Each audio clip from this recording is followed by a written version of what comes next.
I thought I had bought peace until my mother stood on my new porch, screaming, "Where do we sleep?" right in my face. That was the moment I realized they were not here to crash for a few weeks, but to occupy my property forever. What they did not know was that I had already prepared a different door for them, one leading straight to the thing my family feared most: the law. My name is Stella Walsh, and by trade, I am a compliance specialist at the Briarstone Benefits Group. It is a job that requires a particular kind of personality, or perhaps it shapes you into having one. I spend my days looking for discrepancies, ensuring that rules are followed to the letter, and hunting down the smallest errors that could cause a systemic collapse. I am the person who reads the fine print. I am the person who knows that if a foundation is cracked, it does not matter how pretty the paint is on the walls. The structure will eventually fail. I lived my life by these principles. I audited my own existence with the same ruthlessness I applied to corporate benefits packages. For 5 years, I lived like a monk in a major metropolitan area, which is a feat that should qualify as a modern miracle.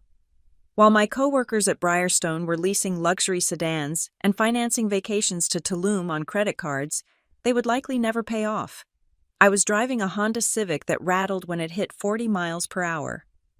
I lived in a studio apartment that was essentially a glorified closet above a garlic-heavy Italian bakery. My clothes were professional but thrifted.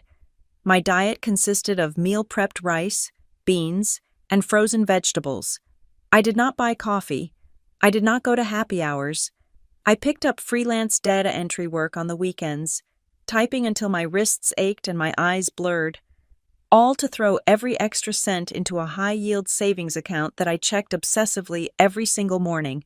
My goal was singular. I wanted a house. Not just a building, but a fortress. A place where the landlord could not sell the building out from under me. A place where I controlled the locks. A place that was mine, wholly and legally. But there was another drain on my finances. One that I could not patch with budget apps or discipline. It was what I called the invisible bill. It was the invoice that arrived without a due date but demanded immediate payment. It was my family. I come from people who believe that money is something that happens to you, rather than something you manage. My parents are good people in the vague, destructive way that people who refuse to take accountability are good. They love loudly, but they plan poorly. And because I was the one with the steady corporate job, the one who did not have kids at 22, and the one who seemed to have it together, I became the family safety net. "You can afford it, Stella," my mother would say, her voice tight with a manufactured panic that I had learned to identify over 3 decades. "It is just $500 for the car repair. Stella, your dad cannot get to work without the truck. It is just $200 for the electric bill. Stella, they are going to cut us off on Tuesday." I paid. I always paid. I paid because the guilt was heavier than the cost. I paid because looking at their chaotic finances made my compliance brain itch. I wanted to fix the error. But every time I sent a Zelle transfer or wrote a check, I felt a piece of my own future breaking off and dissolving. I was buying their temporary relief with my permanent security. That was why. When I finally found the house, I told absolutely no one. It was a 3-bedroom craftsman in a quiet neighborhood that was just beginning to turn trendy. It had a porch that wrapped around the front, a garage that actually closed, and a backyard with an old oak tree that looked like it had been standing guard for 100 years. The price was high. Terrifyingly high. But I had the 20% down payment. I had the credit score of 810. I had the pre-approval letter that I had printed out and kept under my pillow for 3 nights before making the offer. The closing day was a blur of beige walls and endless signatures. I sat in a title office that smelled of stale coffee and printer toner. I signed my name, Stella Walsh, over and over again. I initialed paragraphs about lead paint and radon. I signed disclosures about flood zones. I signed the promissory note that bound me to a 30-year fixed mortgage. When the title agent slid the heavy brass keys across the mahogany table toward me, my hand shook as I covered them. The metal felt cold and sharp against my palm. These keys represented 5 years of eating lentils. They represented 5 years of saying no to bridesmaids' trips and birthday dinners. But more than that, they represented a boundary. I drove straight to the house. I unlocked the front door and stepped into the foyer. It was empty. It was silent. The only sound was the hum of the HVAC system and the distant whoosh of a car passing 2 streets over. I walked through the empty living room, my heels clicking on the hardwood floors. I went into the kitchen and ran my hand over the quartz countertops. I stood in the center of the master bedroom and just breathed. There was no clutter. There were no piles of unpaid bills on the counter. There was no television blaring biased news channels. There was just space, my space. I made a vow right then and there. Standing in the slant of afternoon sunlight hitting the dusty floor, no one gets a key, not a boyfriend, not a friend, and absolutely not my family. This house was my sanctuary. It was the one place on earth where I was not the compliance specialist, not the daughter, not the sister, not the ATM. I was just the owner. I spent the next 2 weeks moving in secretly. I took days off work to meet the movers so no one would see me packing. I told my parents I was busy with a massive audit at Briarstone, so I could not come over for Sunday dinner. I effectively vanished. I wanted to imprint myself on the house before letting the chaos in. I wanted to wake up and drink coffee on my porch alone. I wanted to organize my spice rack without my mother rearranging it. I wanted to put my towels in the linen closet exactly how I liked them. By the 3rd Friday, I was settled. The boxes were broken down and recycled. The furniture was arranged. The internet was connected. I sat on my beige sofa, a glass of red wine in hand, looking at my perfectly curated living room. It felt safe. It felt finished. So, I made the mistake. I let my guard down. I took a picture of the front of the house. It looked beautiful in the golden hour light, the oak tree casting long, dramatic shadows across the fresh lawn. I posted it on Facebook with a simple caption that said, 5 years of hard work, finally home. I put my phone down on the coffee table and took a sip of wine. I expected the notifications to trickle in. A heart from a college friend. A generic congratulations from a coworker. The phone buzzed within 30 seconds. It was a text message. My stomach tightened before I even looked at the screen. That was the conditioned response I had developed over years of being the Walsh family fixer. A phone buzzing usually meant a crisis. I picked it up. It was my mother. There was no congratulations. There was no, I am so proud of you, Stella. There were no heart emojis or exclamation points of joy. The text read, "You have a spare room, right?" I stared at the words. The white letters on the gray background seemed to vibrate. I read it again. "You have a spare room, right?" It was not a question. It was an inventory check. It was a resource assessment. My heart rate spiked. I could feel the cortisol flooding my system, the same way it did when I found a major regulatory violation at work. My brain immediately began connecting the dots. My brother, Derek Caldwell, is 35 years old, 3 years older than me, and he has spent his entire adult life waiting for his ship to come in. The problem is that Derek refuses to go to the harbor. He prefers to wait in the desert. Derek is a man of big ideas. He has sold everything from vitamin supplements that claim to cure baldness to cryptocurrency schemes that turned out to be rug pulls. He drives a leased truck he cannot afford because he needs to project an image of success. He wears watches that look expensive from 10 feet away, but turn your wrist green if you sweat. And then there is Tasha, his wife. Tasha is a woman who has weaponized helplessness. She operates on a frequency of perpetual victimhood. If it rains on her birthday, the universe is targeting her. If a cashier is rude, it is a trauma she needs to discuss on social media for 3 days. They have 2 children, sweet kids who are 4 and 6 years old, who are unfortunately mere props in the chaotic theater production that is their parents' lives. I knew, with the instinct of a prey animal sensing a shift in the wind, that something had happened to Derek. I typed back, my fingers stiff. "It is a 3-bedroom house, Mom. Why?" I was playing dumb. I was buying time. The response came immediately.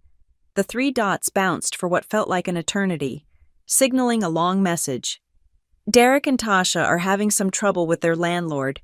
The guy is a total jerk. Totally unreasonable. They might need a place to crash for a few weeks while they sort out the new place. Since you have the space now, it is perfect timing. I set the wine glass down. The expensive Cabernet suddenly tasted like vinegar. The phrase perfect timing echoed in the silent room. Perfect for whom I looked around my living room. I looked at the pristine rug. I looked at the walls that had not been scuffed by movers. I imagined Derek's boots on the coffee table. I imagined Tasha complaining about the water pressure in the guest bath. I imagined the kids, bored and unsupervised, drawing on my walls while Tasha recorded a TikTok about how hard it is to move. But more than the physical invasion, it was the audacity of the assumption. They did not ask if I was okay. They did not ask if I wanted guests. They saw my achievement solely as a solution to their failure. I typed back, "I just moved in. Mom, I am not even unpacked. I really cannot have guests right now." It was a lie I was unpacked, but it was a necessary boundary. My phone rang. She was not going to let me hide behind text messages. I let it go to voicemail. I needed to breathe. I needed to think like a compliance specialist. What was the risk assessment here? The risk was total occupation. Derek had crashed with our parents 4 years ago for a few weeks. He stayed for 11 months. He only left because they took out a second mortgage to help him put a down payment on a rental deposit and bought him new furniture. If Derek came here, he would never leave. He would burrow in like a tick. He would make me the bad guy for asking him to pay for utilities. He would guilt me about the kids. You would throw your niece and nephew out on the street. Stella, I could hear the words before he even said them. I checked my phone again. A new text from Mom. "Don't be selfish. Stella, you have a whole house to yourself. Family helps family. That is what we do." There it was. The invisible bill. It was being called in. I walked to the front window and looked out at my quiet street. The streetlights had just flickered on, casting amber pools of light on the sidewalk. It looked peaceful. It looked like the American dream I had starved myself for 5 years to buy. But as I stood there, clutching my phone, I realized that the peace was an illusion. The house was not a fortress. It was a beacon. I had lit a signal fire that said, "I have resources," and the scavengers were already turning their heads toward the light. They were not asking for a favor. They were not asking for hospitality. They were notifying me of an impending arrival. I looked at the text again. That is what we do. No, that is what you do. That is what you have conditioned me to allow. I felt a cold resolve settle in my chest, sitting heavy alongside the anxiety. I had spent my professional life ensuring that corporations followed the law. I knew how to document. I knew how to build a paper trail. I knew that in the real world, feelings did not matter as much as facts. If they wanted to play this game, if they wanted to turn my sanctuary into a battleground, I would have to stop being the daughter and start being the compliance specialist. I did not reply to my mother. I put the phone on Do Not Disturb, but I knew the silence was temporary. They were coming. I could feel it. They were coming not to visit, but to collect. And for the first time in my life, I wondered if the lock on the front door was strong enough to keep out the people who shared my DNA. The silence I had purchased with 5 years of austerity lasted exactly 12 hours. The phone rang at 7 in the evening. I was sitting at my kitchen island, a granite slab that I had wiped down 3 times just because I liked the way it shone under the pendant lights. When I saw Derek's name flashing on the screen, the knot in my stomach tightened so violently it felt like I had swallowed a stone. I let it ring twice, 3 times, debating whether to let it go to voicemail. But avoidance is not a strategy. It is a delay tactic that usually compounds the interest on the problem. I slid the icon to answer and put the phone on speaker, setting it down on the cold granite. "Hey, Derek," I said. My voice sounded calm, practiced.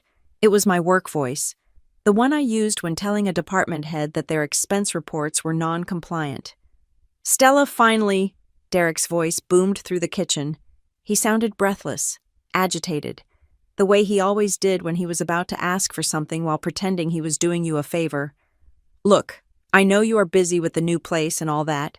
Congrats. By the way, big moves. Listen, we are in a bit of a bind." He did not ask how I was. He did not ask if I had unpacked. He went straight for the throat. "What is going on?" I asked, though I already knew the script.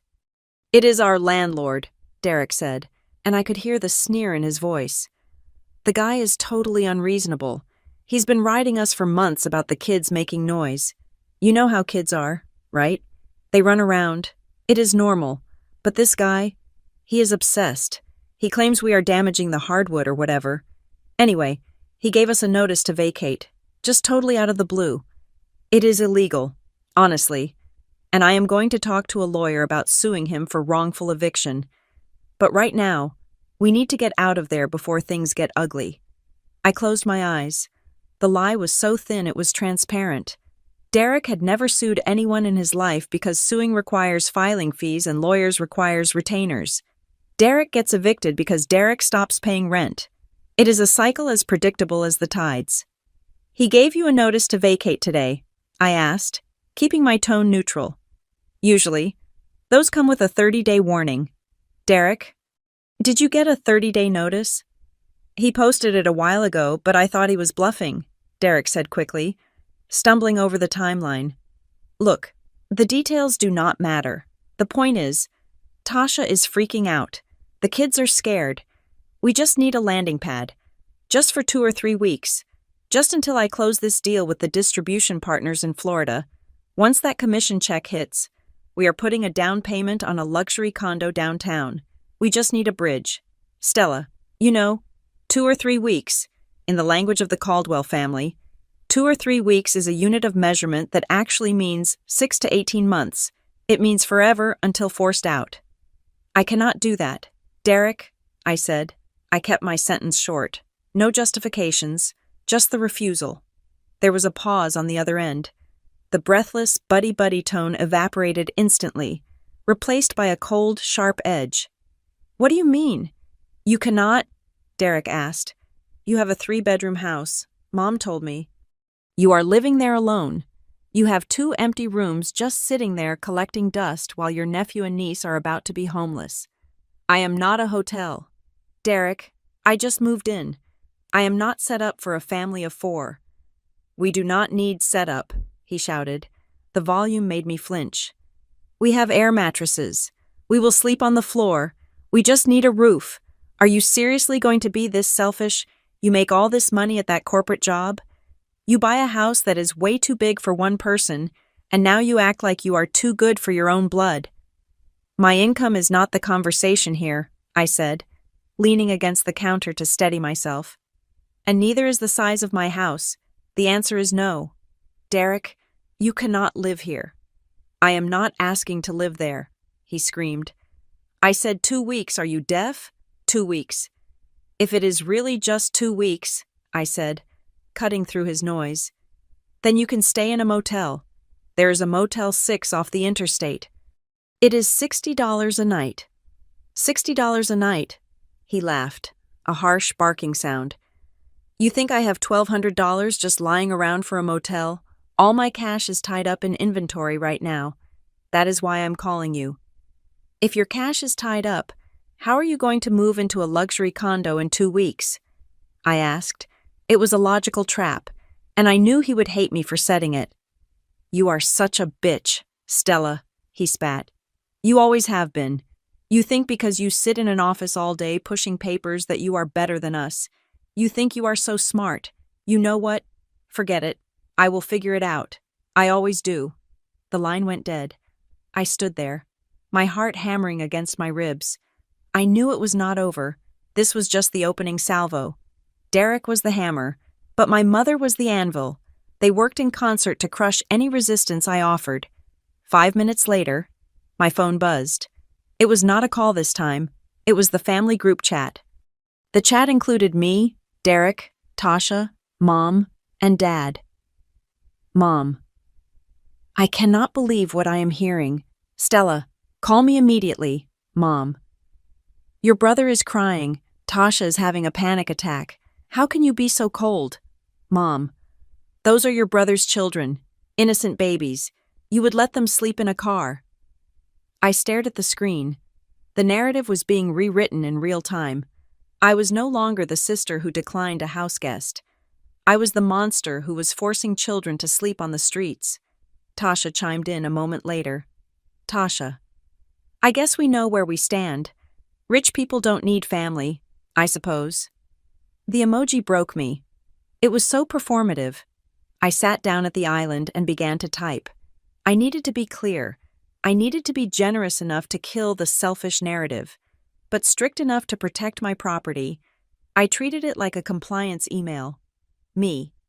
I am not letting anyone sleep in a car. I am willing to help. I will pay for 2 weeks at the Motel 6 on Main Street. I will put it on my credit card. That gives you 14 days to find a new apartment. I hit send. I waited. Derek, we are not staying in a dump like the Motel 6. Tasha has allergies. The kids need a kitchen. We are not trash. Stella. Me. It is a safe, clean place. It is a roof. If the alternative is the car, surely a motel is better. Mom. Stella, stop this nonsense. You have a brand new house. It is empty. Why are you wasting money on a motel when family can stay together? It makes no sense. You are just being stubborn. Me. I am offering a solution. I will pay for the motel. Or, if you find a rental place this week, I will lend you the money for the security deposit. Up to $2,000. I paused, then added the condition that I knew would detonate the conversation. Me. But if I lend you the deposit money, I want it in writing. I will draft a standard promissory note.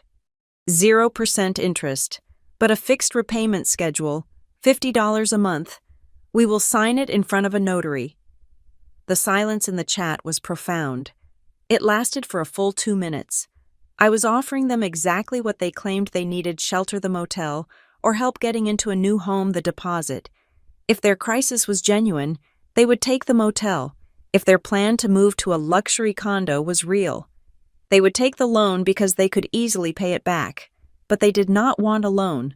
A loan implies a debt. A loan implies a timeline. A loan implies that the money is mine, and I am allowing them to use it temporarily. They wanted possession. Derek replied first. Derek. A promissory note. Are you joking? We are family. You want me to sign a contract to borrow money from my little sister? That is insulting. That is disgusting. You treat your family like a business transaction. Mom. Stella, I am shocked. Since when do we involve lawyers and papers? I raised you better than this. When you needed braces, did I make you sign a contract? When you needed a ride to soccer practice, did I charge you mileage? We give because we love. We do not keep score. You are keeping score right now, I said to the empty kitchen. They were pivoting. They were moving away from the practical problem housing to the emotional battlefield, where they had the advantage. Mom. You have changed. Stella. Money has twisted you. You buy this big house and you think you are a queen in a castle. But let me tell you something. A house without family is just a grave. It is bad luck to turn away your own blood from a new home. You are inviting a curse on that place. Mark my words. If you don't open that door to your brother, you will never have a happy day under that roof. I read the message twice. The superstition card. My mother was not a religious woman, but she believed fiercely in karma. Specifically the kind of karma that punished people for disobeying her. My hands were shaking. I looked down at them, resting on the cool granite. They were trembling noticeably. It was not because I was considering letting them in. My resolve on that was absolute. I was shaking because I knew what this escalation meant. I knew them. When guilt failed, they moved to force. When manipulation failed, they moved to invasion. I typed one last response. I wanted it to be the final word.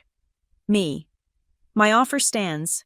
The motel or the loan with a signed contract. Those are the options. No one is sleeping at my house. This is not up for negotiation. I put the phone down. I walked over to the front door and checked the deadbolt. I checked the lock on the handle. I walked to the back door and checked that one too. I checked the windows. I felt like a captain battening down the hatches before a hurricane.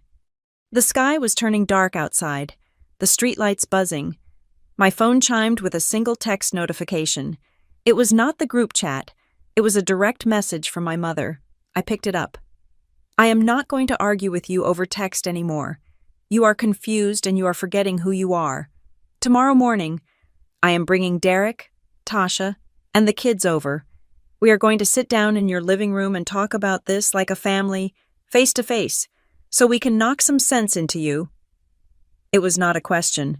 She did not ask if I would be home. She did not ask if I was free. It was a notification of arrival. We are coming over. They were betting on the social contract. They were betting that if they just showed up, standing on my porch with suitcases and crying children, I would crumble. They were betting that the shame of a public scene would outweigh my desire for boundaries. They thought they were coming to negotiate. But as I looked at the text, the fear in my chest began to harden into something else. Something cold and sharp, like the keys in my pocket. I did not reply. There was nothing left to say to them. I opened my laptop and typed a quick email to my boss, requesting a personal day for tomorrow.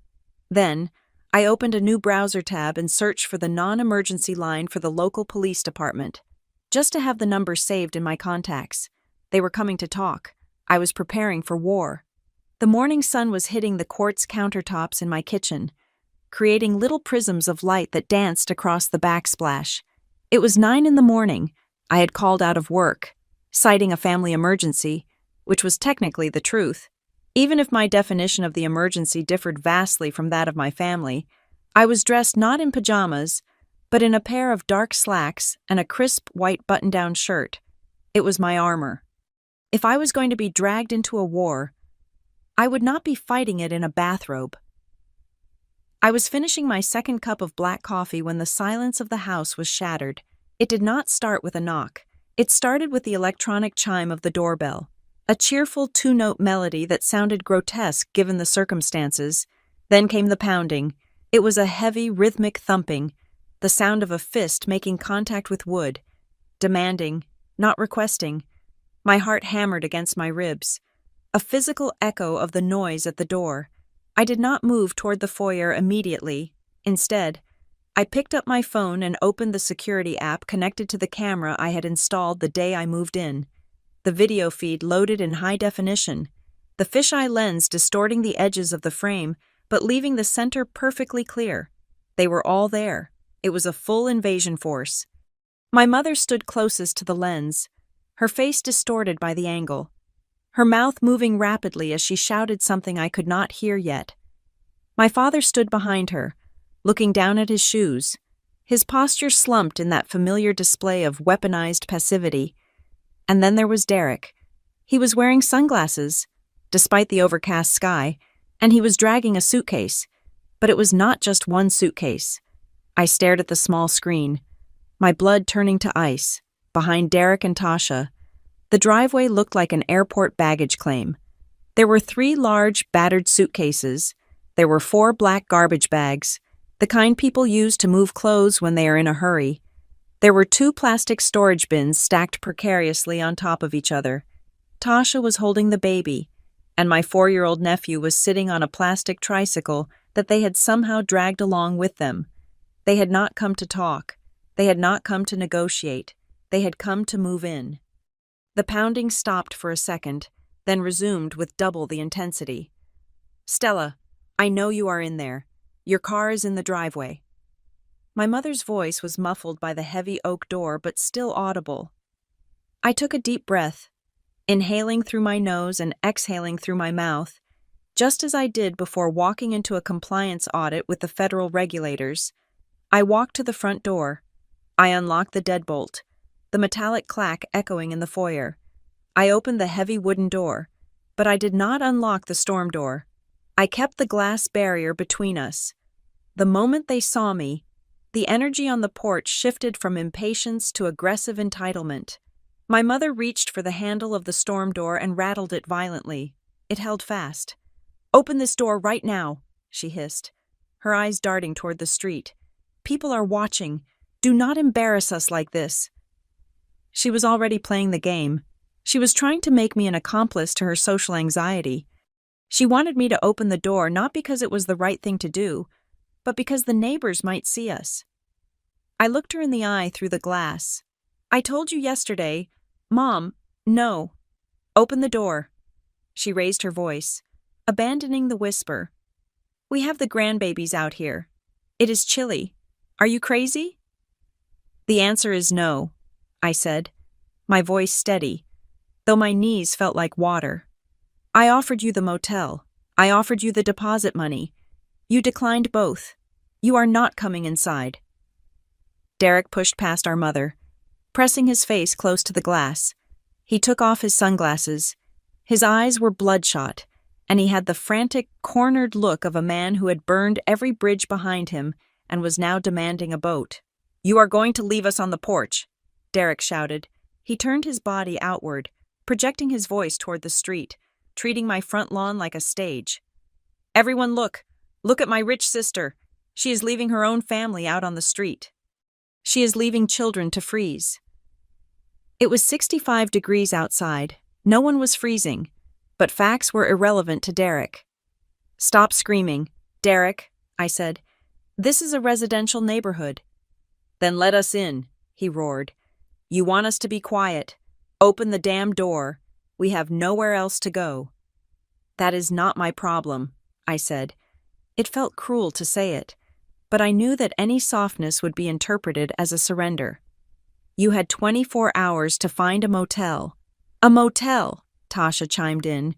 She was rocking the baby, and as if on a hidden signal, she began to cry. It was a weeping that started low and ramped up quickly to a wail. I cannot believe this. I just cannot believe a human being could be this heartless. We just need a bed.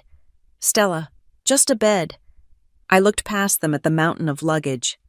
You did not bring suitcases for a visit, I said, pointing at the bags. You brought your entire life. You are not here to stay for a week. You are here to squat. My mother's face turned a mottled shade of red. She slammed her palm against the glass. How dare you, she screamed. How dare you use that word, squat? We are your family. I gave birth to you. I wiped your nose. I paid for your piano lessons. And now you stand there in your fancy house that you bought with the success we gave you, and you call us squatters. I bought this house, I said. I paid for it. Me, not you. We made you, she shrieked. She stepped back, throwing her arms wide, encompassing the porch, the yard, the street. Where do we sleep? Stella, tell me, where do we sleep? The scream tore through the morning air. It was raw, primal, and incredibly loud. Across the street, I saw Mrs. Higgins' curtains twitch. 2 doors down, a man walking his golden retriever stopped and stared. A landscaper 3 houses down turned off his leaf blower to watch the show. They had their audience. Derek saw the neighbors looking. He pulled his smartphone out of his pocket. I saw the red circle on his screen. He was recording. Say that again, Derek said, thrusting the phone toward the glass. The camera lens pointed at my face. Say it to the camera. Stella, tell the world that you are refusing to house your homeless nephew. Tell everyone how much you love your money more than your blood. I instinctively wanted to hide. I wanted to retreat into the shadows of the hallway. But I knew that was what they wanted. They wanted me to be ashamed. They wanted me to open the door just to make the camera go away. I did not retreat. I squared my shoulders. I looked directly into the lens of his phone. Derek, I said, pitching my voice to be clear and authoritative, exactly the way I spoke when I was dictating the terms of a compliance violation. You have refused my offer of a paid motel room. You have refused my offer of a cash loan for a rental deposit. You are currently trespassing on private property. I am asking you, for the second time, to remove yourself and your belongings from my porch. Trespassing, Derek laughed, a high, incredulous sound. You are calling the cops on your mom. Is that it? You are going to arrest your mom. If you do not leave, I will have to, I said. Do it, my mother challenged. Call them. Let the police come and see a daughter throwing her mother off the porch. Let us see who looks bad then. I am not playing this game, I said. I am going inside. If you are not off this property in 5 minutes, I am calling the police. I reached for the handle to close the main wooden door. Wait, Derek yelled. I paused. Derek lowered the phone. The manic energy seemed to drain out of him, replaced by a sudden, sickening calm. A smirk tugged at the corner of his mouth. It was a look I recognized from our childhood. It was the look he gave me right before he broke one of my toys and blamed it on gravity. "You think you are so smart with your private property speech," Derek said, his voice dropping to a conversational volume, forcing me to lean slightly closer to the glass to hear him. "You think because your name is on the deed, you hold all the cards. You think you can just lock us out." "I can?" I said. "And I have." "You really don't get it, do you?" He shook his head, looking at me with mock pity. "We are not strangers, Stella. We are family, and family shares, whether you like it or not." "There is nothing to share," I said. "Go to the motel, Derek." "I don't think I will," he said. "Because according to the state, this is my address too." I frowned. "What are you talking about? You have never lived here." Derek bent down. He reached into the side pocket of the battered blue suitcase that was resting against my newly painted railing. He pulled out a crumpled white envelope. He held it up to the glass, my eyes focused on the text. It was a letter from a credit card company, a pre-approved offer type of mail. The name in the plastic window read, Mr. Derek Caldwell. The address below it was my address, my street number, my street name. "How?" I started, but the words caught in my throat. "I had my mail forwarded here 3 weeks ago," Derek said, his grin widening. "You know, when I knew things were going south at the old place, I figured, hey, my sister has a big new house. She won't mind helping out, and since I get mail here, well, that makes it complicated. Doesn't it? Tenants' rights and all that?" He tapped the envelope against the glass. Tap, tap, tap. "So," Derek said, his voice dripping with satisfaction, "you can call the cops, but when they get here, I am going to show them this, and I'm going to tell them that I live here, and you are illegally locking me out, and they are going to tell you that it is a civil matter, and then they are going to make you open this door." My mother crossed her arms, a triumphant look settling on her face. "See, I told you he would figure it out. Now stop being dramatic and open the door. The baby needs a nap." I stared at the envelope. I stared at the smirk on my brother's face. The noise of the neighborhood faded away. The shame of the neighbors watching faded away. All I could see was that envelope. They had not just come to scream. They had come prepared. They had planted a flag on my land before I had even finished unpacking. I looked at Derek. I looked at the envelope. And for the first time that morning, the shaking in my hands stopped. Because now I understood. This was not a family dispute. This was a hostile takeover. And Derek had just made a fatal error. He thought that showing me the envelope was his checkmate. He thought it proved his power. But to a compliance specialist, he had just shown me something else entirely. He had shown me the evidence of fraud. I looked at him, and for a split second, I almost smiled. "You are right, Derek," I said softly, my voice barely audible through the glass. "That does make it complicated." I slammed the heavy wooden door shut and locked it. I leaned my back against the wood, listening to them cheer on the other side, thinking they had won, thinking I was retreating to find the keys to let them in. But I was not looking for keys. I was looking for my lawyer's phone number. By noon. The physical siege on my front porch had ended, but the digital siege had just begun. My family did not stay on the porch. After my threat to call the police and the revelation of the credit card offer, Derek had dragged his suitcases back to his truck, swearing loudly enough for the entire zip code to hear. My mother had thrown one last, hateful look at my front door, a look that promised retribution. Then they drove off, leaving tire marks on the edge of my lawn. I thought I had won a moment of silence. I was wrong. I had merely pushed them to a battlefield where they had the high ground, the internet. I sat on my living room floor, surrounded by boxes I no longer had the energy to unpack, and watched my reputation disintegrate in real time. It started with a notification from Facebook. My cousin, a woman I had not spoken to since her wedding 4 years ago, tagged me in a post. I clicked the link, my finger hovering over the glass, dread pooling in my stomach. My mother had not just written a status update, she had published a manifesto. The post was a wall of text, punctuated by heartbreak emojis and prayer hands. It read, "I never thought I would see the day when my own daughter would turn her back on her flesh and blood. Today, I watched my son and his innocent babies get thrown out onto the street by his own sister. Stella has a 3-bedroom house that stands empty, but she told her brother that her property value matters more than his children's safety. I failed as a mother. I raised a girl who worships money and has a stone where her heart should be. Please pray for Derek and Tasha as they try to find a safe place for my grandchildren tonight." The post had been up for 40 minutes. It already had 63 likes and 40 comments. I scrolled through them, feeling a surreal sense of detachment, like I was reading an obituary for a stranger. Aunt Linda wrote, "This is disgusting. I always knew she was stuck up. Money changes people." A neighbor from my parents' street wrote, "So sad. We are praying for you. Brenda, shame on Stella." Then I saw the share.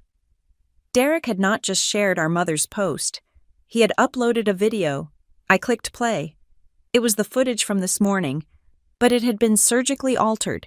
It started right in the middle of the argument. It cut out my offer to pay for the motel. It cut out my offer to lend them the deposit money. It cut out Derek screaming. The video showed only one thing: standing behind the glass door, looking cold and unyielding, saying, "The answer is no. You are not coming inside." Then it cut to Derek saying, "You are leaving children to freeze," and me closing the door in his face. It was a masterclass in manipulation. Without context, I looked like a monster. I looked like the villain in a Dickens novel, hoarding coal while the orphans froze. The caption Derek added was simple: "When you realize your sister cares more about her hardwood floors than her nephew, homeless and heartbroken, if anyone knows of a shelter, let us know. We are desperate." My phone began to buzz incessantly. Messages from relatives I barely knew. Messages from high school friends who had seen the post. "Is this true? Wow. Stella. Just wow. I hope you sleep well at night." I felt a wave of nausea. This was not just venting. This was a coordinated character assassination. They were weaponizing the community against me to shame me into submission. They wanted me to break. They wanted me to call them, crying, begging them to come back just to make the notifications stop.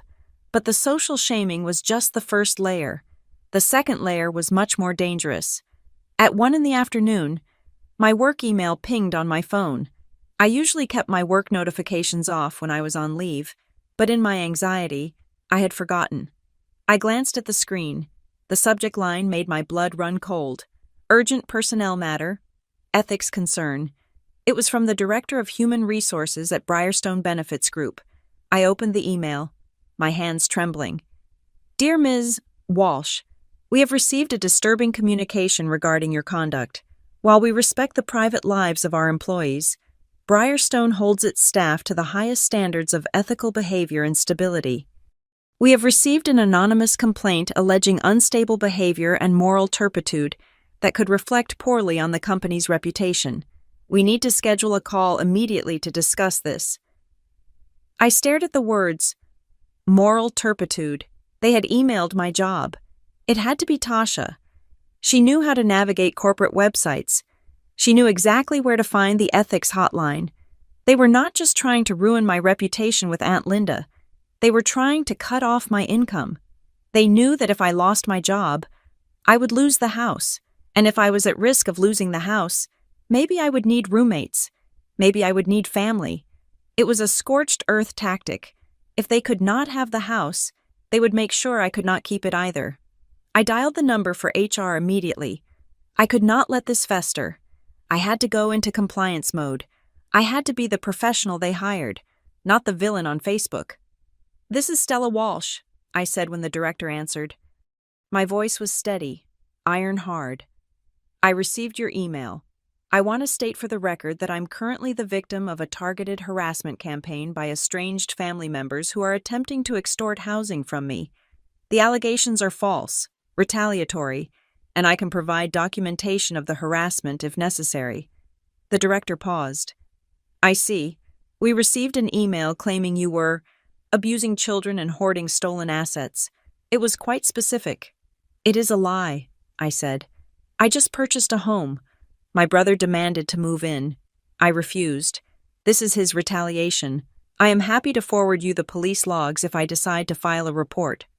"That may be necessary," the director said, her tone softening slightly but still wary. "We just need to ensure there is no blowback on Briarstone. Keep us informed, Stella. And good luck." I hung up. I was safe for the moment, but the threat was real. They had crossed a line that most families never approach. They had attacked my livelihood. I sat in the silence, the adrenaline turning into a cold, hard rage. I was done being the victim. I was done feeling guilty. I opened a folder on my laptop and named it Case File. I started screenshotting everything. I captured my mother's post. I captured every single comment that contained a threat or a defamation.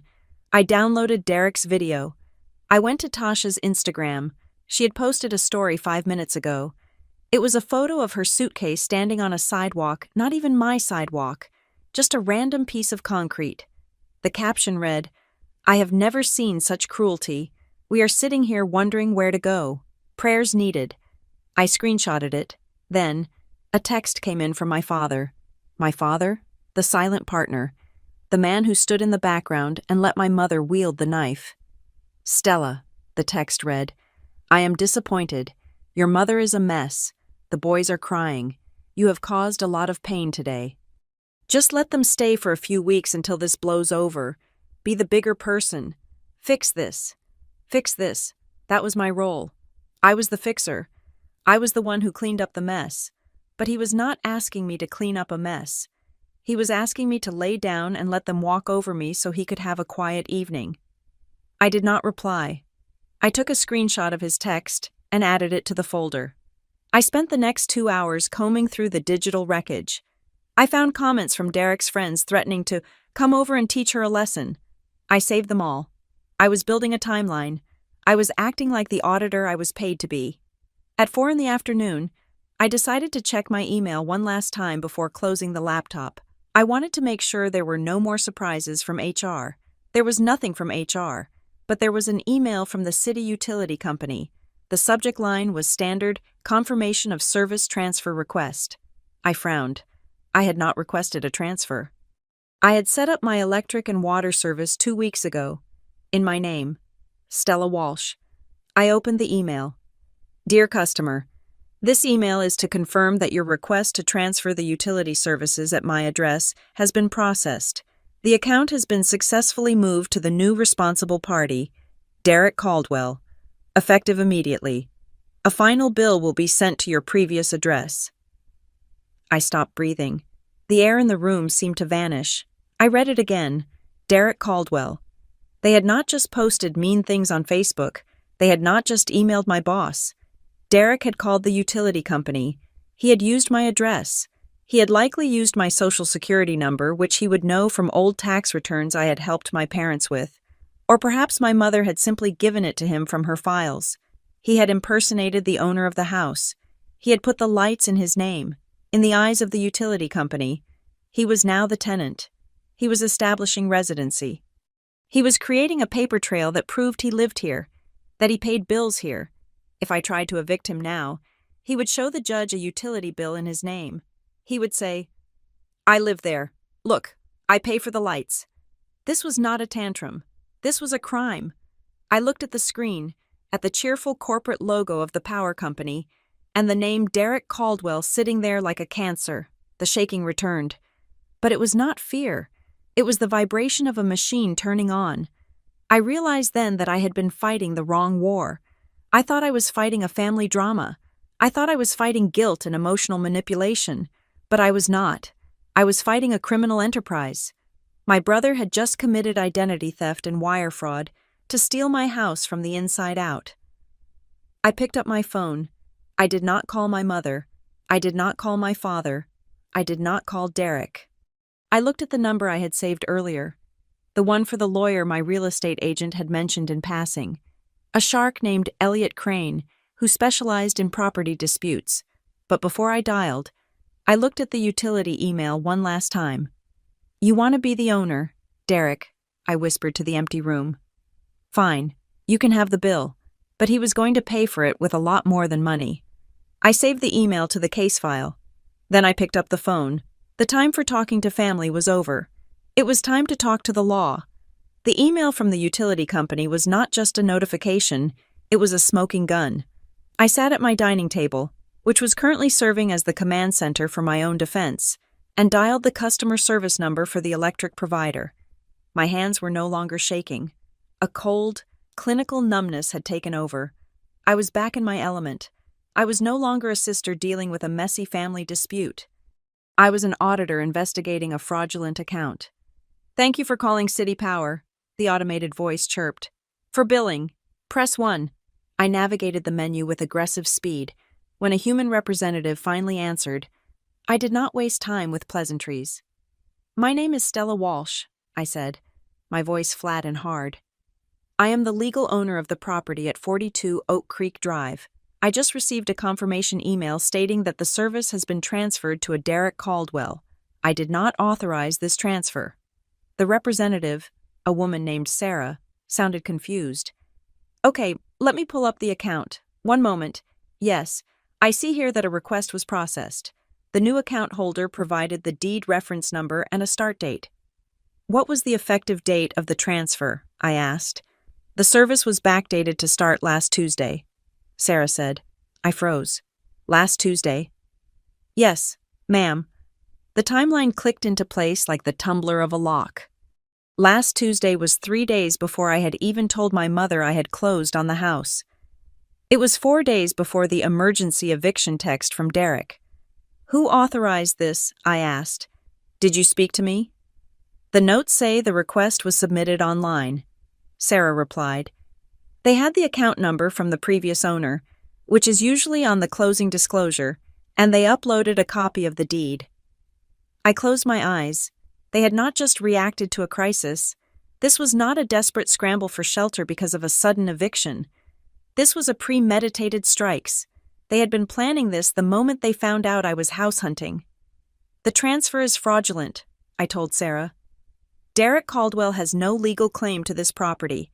He does not have a lease. He is not an owner. I am putting you on notice that this is identity theft. Do not allow any further changes to this account." "I will put a fraud alert on the file," Sarah said, her voice dropping an octave, sensing the seriousness. "But to reverse it, you will need to send us a copy of your ID and the deed again." "Consider it done," I said. I hung up, but I did not stop there. If they had touched the electricity, they had touched everything. The house was not just bricks and mortar, it was a nexus of services and paper trails. They were trying to weave themselves into the administrative fabric of my home so tightly that I would never be able to cut them out. I opened my laptop and went to the United States Postal Service website. I logged into my informed delivery dashboard. Nothing seemed amiss at first glance, but then I navigated to the mail forwarding section. There was a pending request. It was a request to forward mail for the Walsh Caldwell family from my parents' address to my new address. I clicked on the image of the physical form that had been scanned into the system. It was a hard copy change of address form, the kind you pick up at the post office counter. At the bottom, there was a signature, Stella Walsh. I stared at the ink on the screen. It was a good attempt. To a stranger, it looked like a signature, but to me, it was a fingerprint. The capital S had a specific, unnecessary flourish at the top. The W looped inward. It was my mother's handwriting. She had forged my signature to redirect their mail and potentially mine to this house. This was a federal crime. Tampering with mail was a felony. My mother, the woman who claimed to be the guardian of family morality, had committed a felony to force a cohabitation scenario. I screenshotted the form. I downloaded the image. I saved it to the folder labeled Case File.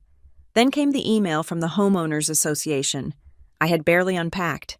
so I had not yet met the HOA board. But apparently, they had already met my family. The subject line read, "Clarification on Occupancy Registration." I opened it. "Dear Ms. Walsh, we received the additional occupant registration form you dropped in the Dropbox yesterday. We just wanted to clarify the vehicle information for the Ford F-150 listed for Derek Caldwell. Please confirm the license plate number so we can issue the parking pass." I had not dropped anything in a Dropbox. "I did not submit that form," I whispered to myself. I replied immediately, asking for a copy of the document. The HOA manager emailed it back within 10 minutes. It was a form listing Derek, Tasha, and the 2 children as permanent residents. It listed Derek's truck, it listed Tasha's sedan, and at the bottom, in that same flowery forged script, was my name. My mother had driven to the HOA office, filled out the paperwork, forged my signature, and submitted it. She was trying to get them parking passes. She was trying to get them gate codes. She was trying to give them legitimate access to the community without them ever needing a physical key to my front door. If they had parking passes and utility bills in their name and mail delivered here, the police would never remove them. If I called 911, the officers would look at the documentation and say, "Ma'am, these people clearly live here. You cannot kick them out without a court order." It was brilliant. It was evil. And it was working. A heavy rumbling sound from the street broke my concentration. I looked out the front window. A delivery truck had pulled up to the curb. It was not a standard UPS or FedEx truck. It was a white box truck from a local discount furniture warehouse. 2 men in blue uniforms jumped out. One of them checked a clipboard. He looked at my house number. He nodded. I walked to the front door and opened it, stepping out onto the porch that had been a battleground only hours before. "Help you?" I called out. "Delivery for Caldwell," the driver said, wrestling a dolly out of the back. "Got a convertible sofa and a crib." A crib. They were not just squatting. They were nesting. "There is no Caldwell here," I said, my voice projecting across the lawn. "You have the wrong address." The driver frowned and looked at his clipboard again. 42 Oak Creek Drive. That is what it says right here. Customer name, Derek Caldwell. Delivery confirmed for today. "I am the owner," I said. "I did not order this, and Derek Caldwell does not live here. If you unload that furniture, you are dumping trash on private property, and I will have it towed." The driver looked at me, then at the house, then at his partner. He was paid to deliver furniture, not to mediate domestic disputes. "Look, lady," he said, "it is paid for. We just drop it off." "Who paid for it?" I asked. He glanced at the invoice. "Paid by credit card, MasterCard, ending in 4492. I mentally cycled through my cards. I did not have a MasterCard ending in those numbers. "Let me see the invoice," I said. He walked up the driveway and handed me the slip. I scanned it. The billing address was my house. The shipping address was my house. The phone number listed was Derek's cell. But the card. "I do not recognize this payment method," I said. Then it hit me. A cold shiver that started at the base of my spine and wrapped around my throat. If they were willing to forge my signature on a federal postal form, and willing to forge my signature on an HOA contract, what else had they signed my name to take it back? I told the driver, "I am refusing delivery. If you leave it, I am calling the police for illegal dumping." The driver grumbled, snatched the invoice back, and waved to his partner to load the dolly back onto the truck. I watched them drive away, the white truck disappearing down the street. I went back inside. The silence of the house felt heavy now, charged with an invisible threat. I walked to the kitchen counter where I had tossed the pile of mail I had retrieved from the box earlier, but had been too distracted to open. I sorted through it: junk mail, coupon flyer, a catalog, and a white envelope from a bank, not my bank, a bank that specialized in second-chance lending and aggressive mortgage products. The window showed my name, Stella Walsh. I tore it open. My fingers were clumsy. "Dear Stella Walsh, thank you for your recent inquiry regarding a home equity line of credit HELOC on your property at 42 Oak Creek Drive. We are pleased to inform you that based on the preliminary assessment of the property value, You may be eligible to tap into up to $50,000 of equity. An inquiry. Someone had applied for a loan against my house. The room spun. A HELOC acts like a second mortgage, if approved. It turns the equity of the house into cash. Cash that can be withdrawn. Cash that, if not paid back, leads to foreclosure. I grabbed the counter to steady myself. How could they do this? You need more than just an address to apply for a HELOC. You need the deed. You need the parcel identification number. You need the exact legal description of the property. Then I remembered. 3 weeks ago, the day after the closing, I was at my parents' house for dinner. The last peaceful dinner we had. "Oh, Stella, I am so proud," my mother had gushed, pouring me iced tea.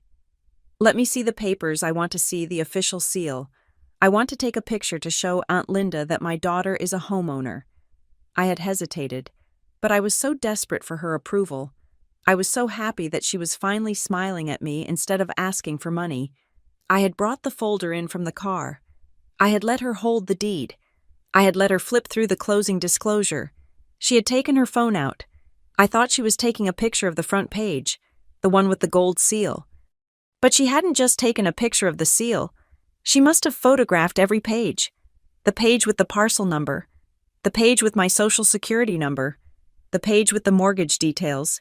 She had harvested my data while hugging me. I slid down the cabinets until I was sitting on the kitchen floor. The cold tile seeped through my slacks. This was the end game. They did not just want a room. They did not just want a place to sleep. They wanted the asset.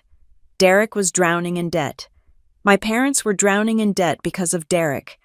They saw my house not as a home, but as a lifeline, a $50,000 lifeline.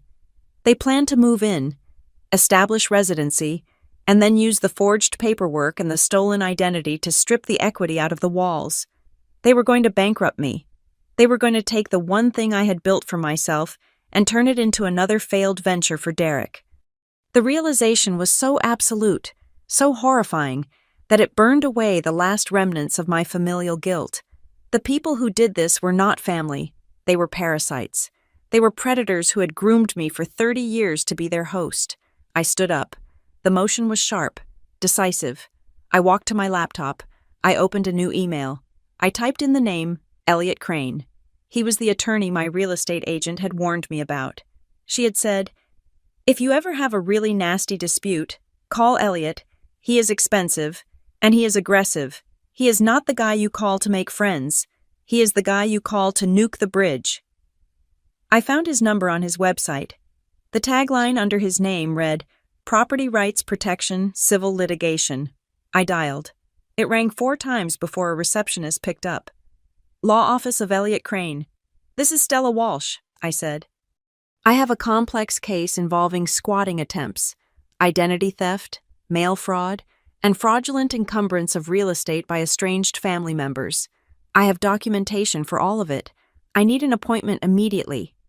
"Mr. Crane has an opening tomorrow at 10, the receptionist said, her voice perking up at the list of offenses. "I will be there," I said. "What is your goal for the consultation?" "Ms. Walsh," she asked. "Just so Mr. Crane can prepare." I looked at the forged postal form on my screen. I looked at the HELOC letter in my hand. I looked at the front door where they had stood and screamed. "I do not want a restraining order," I said, my voice cold and clear. "I want a plan. I want a plan that makes it legally impossible for them to ever touch this property again, and I want a plan that ensures they cannot silence me when the truth comes out." "Understood," she said. I hung up the phone. I was no longer playing defense. They had brought paperwork to a knife fight. They did not realize that paperwork was my weapon of choice, and unlike them, I knew how to read the fine print. Elliot Crane's office did not look like a place where families were reconciled. It looked like a place where they were dismantled, piece by piece. Located on the 14th floor of a glass and steel tower downtown, the office was a study in intimidation. The carpet was a dark, brooding gray. The furniture was sharp-edged chrome and black leather, and the view behind his desk suggested that he looked down on the city in more ways than one. Elliot himself was a man who seemed to have been carved out of granite and dressed in a $3,000 suit. He was not warm. He did not offer me coffee. He did not ask how my day was. He sat behind his desk, gestured for me to sit, and extended a hand for the file folder I was clutching against my chest.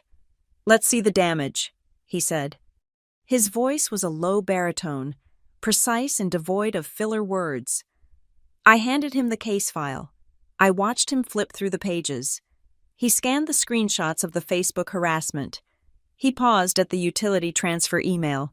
He lingered on the forged USPS change of address form. Finally, he picked up the HELOC inquiry letter from the predatory lender. He did not look shocked.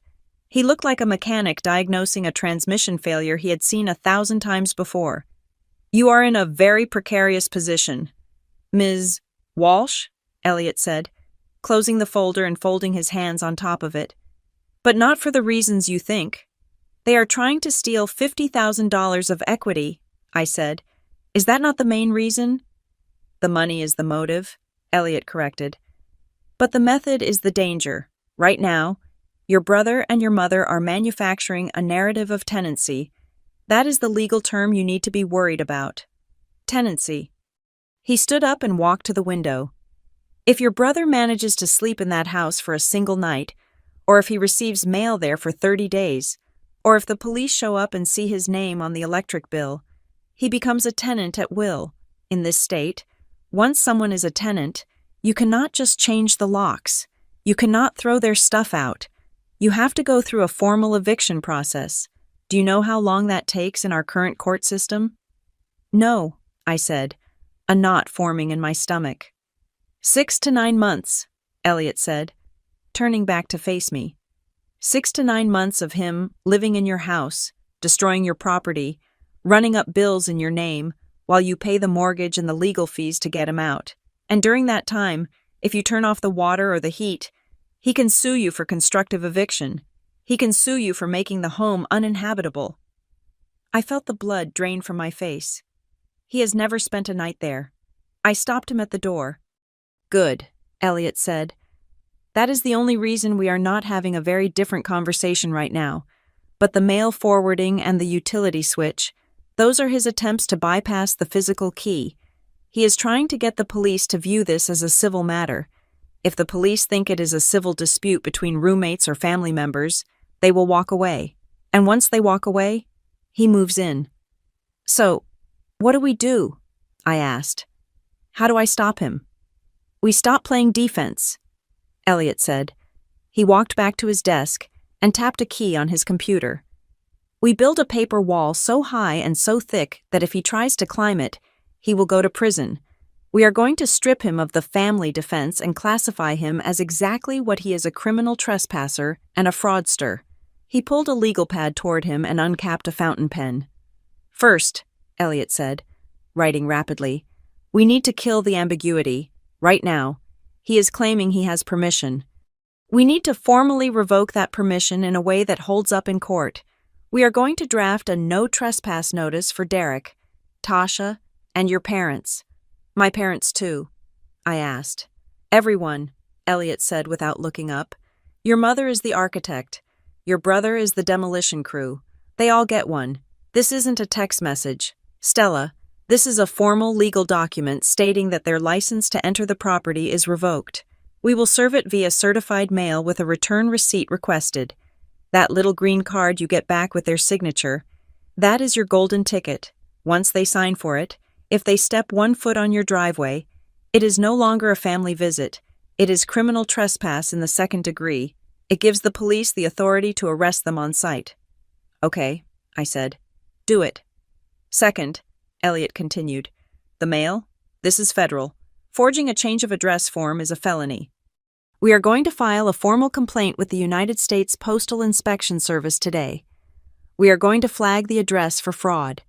We are going to cancel the forwarding request and put a hold on all mail delivery to your home that does not match your specific name." "And the utilities?" I asked. "We are going to lock them down," he said. "You are going to call them right now, from this office. You are going to tell them you are a victim of identity theft. You are going to set up a two-factor authentication PIN for every single account: water, gas, electric, internet. Make the PIN something random, not your birthday, not your graduation year. 6 random digits. Without that PIN, no one can change the name, no one can shut it off, and no one can add a user. Elliot looked me in the eye.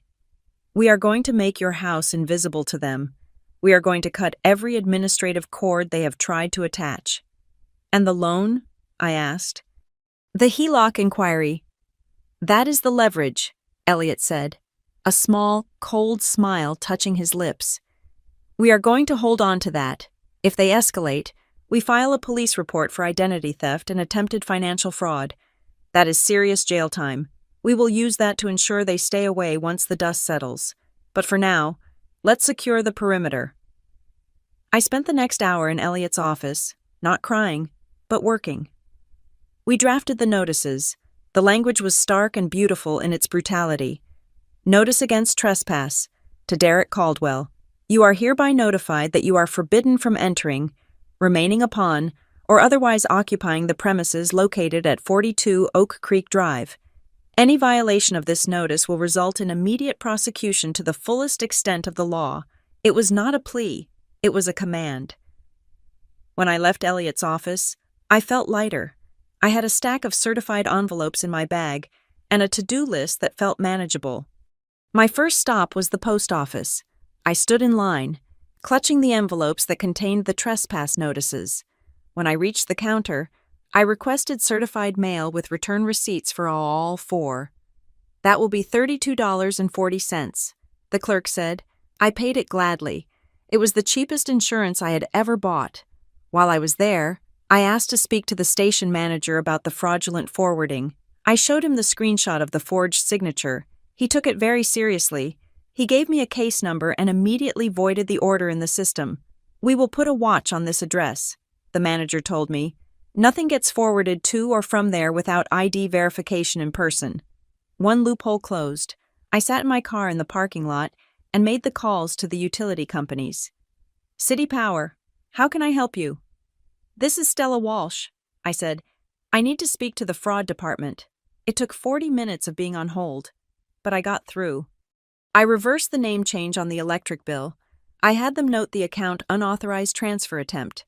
Then, I set the PIN, 491723, a sequence of numbers from the serial code of my first laptop. Derek would never guess it. I did the same for the water, the same for the gas, the same for the internet. With every PIN I set, I felt a heavy chain locking across the virtual doors of my life. I was taking back my name. I was taking back my agency. My next stop was the hardware store. I bought a new set of smart locks for the front and back doors. I bought cameras, not the cheap ones, but high-definition cameras with audio recording and cloud storage. I bought sensors for the windows. Then I drove home. The house was quiet when I arrived. I did not go inside immediately. I walked to the garage keypad. It was a standard keypad that came with the house. I had not changed the code yet because I had been so busy. The default code was usually something simple, or the previous owners used a birthday. But my mother knew my codes. She knew I used the last 4 digits of my social security number for almost everything out of habit. I reset the garage opener.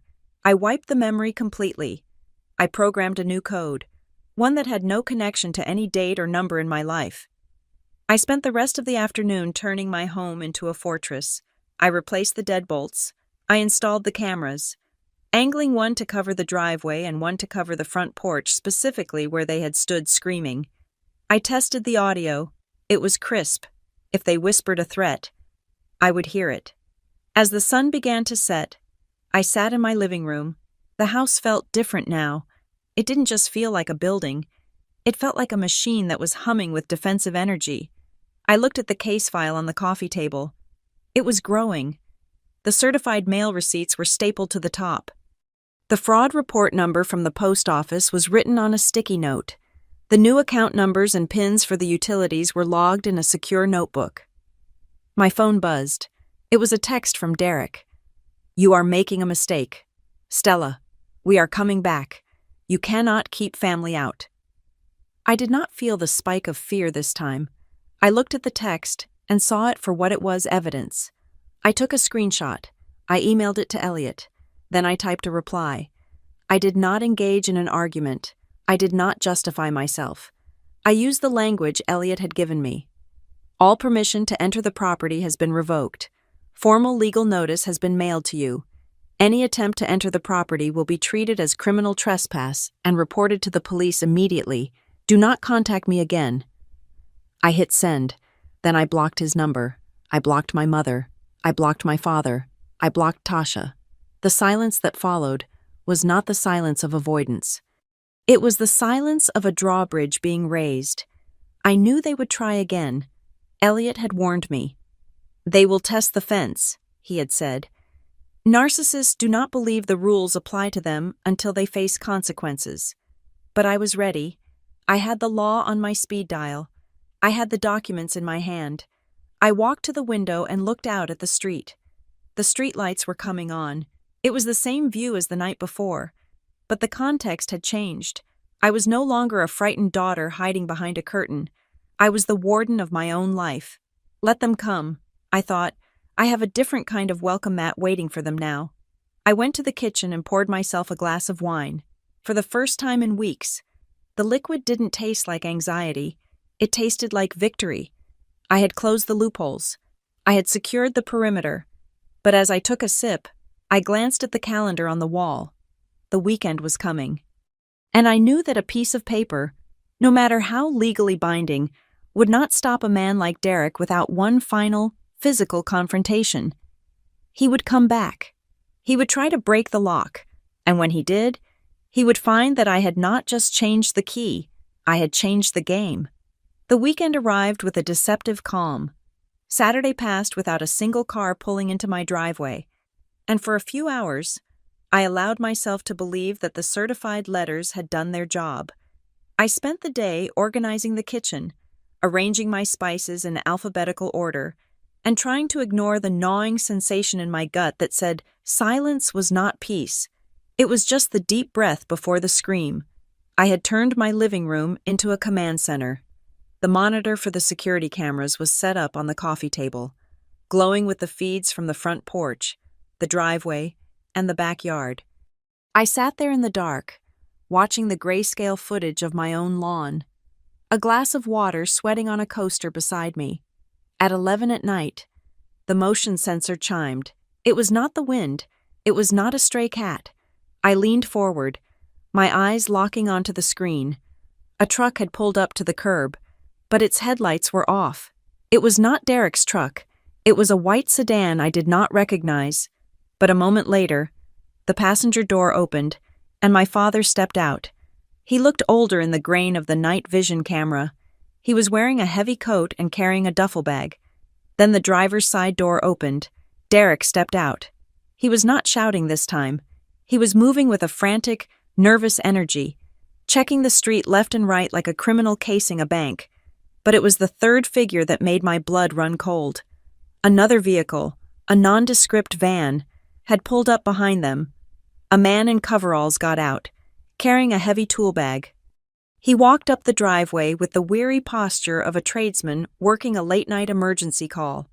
They were not here to knock. They were here to break in. I did not go to the door. I did not turn on the porch light. I sat in the darkness and turned up the volume on the audio feed. "This is it," I heard Derek say. His voice was low, trying to project confidence.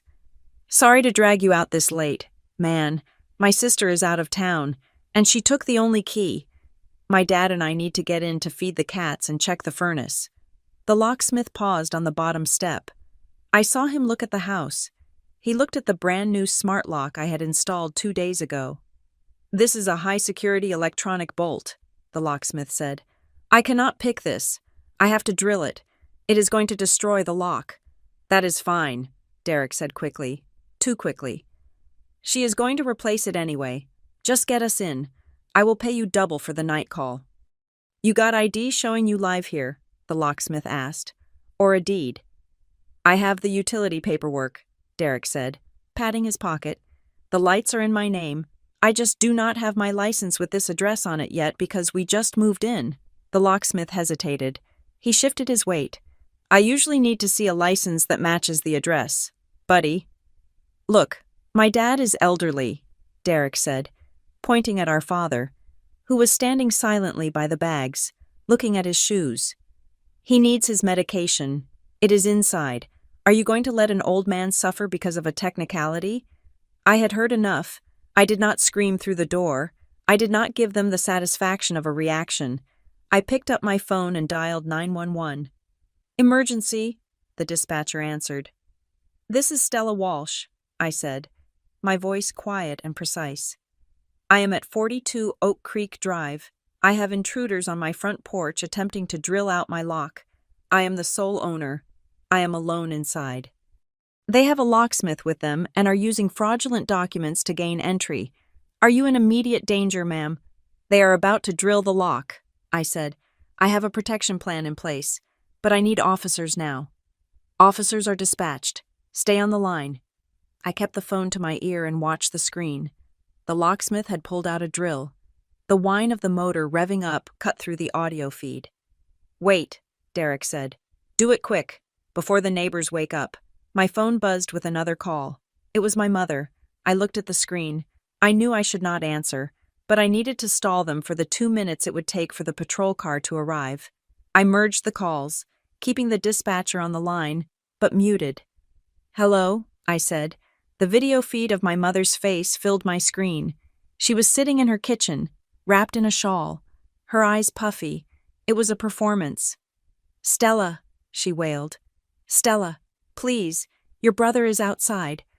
He has nowhere to go. It is freezing tonight. He has the baby in the car. There is no baby in the car. Mom, I said, watching the security feed. I see the car. It is just Derek and Dad. The baby is with Tasha, she stammered, caught in the lie. But Derek needs a bed. Your father is with him. You are going to leave your father on the street. They are not on the street, I said. They are attempting to break into my house with a drill. That is burglary. It is not burglary, she screamed, dropping the sad act instantly. It is his home. He has the electric bill. He has rights. Listen to me closely, I said. Officers are 3 minutes away. If they are still on my porch when the police arrive, they are going to jail. Tell them to leave. You called the cops, she gasped. On your father? I called the cops on intruders, I said. I hung up on her and unmuted the dispatcher. They are still drilling, I said. Officers are turning onto your street now, the dispatcher confirmed. On the screen. I saw the blue lights before I heard the siren. They swept across the front of the house, illuminating the porch in strobing flashes of azure and white. The locksmith froze. He lowered the drill immediately. He looked at Derek with a mix of fear and anger. Derek looked like a deer in headlights. He stepped back, raising his hands, but then lowered them, trying to compose himself. He was going to try to bluff the police. I stood up. I walked to the foyer. I checked the peephole to confirm the officers were out of their vehicle. 2 uniformed officers were walking up the driveway, hands resting near their belts. I unlocked the deadbolt, my new deadbolt, and opened the door. The cool night air rushed in. The locksmith stepped back, looking relieved to see the homeowner, but terrified of the situation. Step away from the door, the first officer commanded, shining his flashlight on Derek. Officer, thank God, Derek said, putting on his best, aggrieved citizen voice. My sister is having a mental health episode. She locked us out. We live here. I was just trying to get back in to get my dad's heart medication. The officer looked at Derek, then at the drill, then at me. Ma'am, the officer asked, is this man a resident here? I did not shout. I did not cry. I held up a manila envelope. Officer, I said, I am the sole owner of this property. This man is my estranged brother. He does not live here. He has never lived here. I have a certified no trespass notice that was mailed to him 2 days ago. He is aware he is not allowed on the premises. I handed the envelope to the officer. He opened it. He shined his flashlight on the deed. He shined his light on the copy of the trespass notice with the certified mail tracking number. "He has residency," Derek shouted. "Check the utilities. The electric is in my name." He shoved the crumpled bill toward the second officer. "And here's the fraud report regarding that utility bill," I said, handing the officer a second sheet of paper. "I filed it yesterday. It is an unauthorized transfer, and here's the confirmation from the postal inspector regarding the fraudulent change of address he attempted." The first officer looked at the paperwork. It was comprehensive. It was undeniable. He looked at Derek with a hardened expression. "Sir," the officer said, "according to these documents, you are trespassing.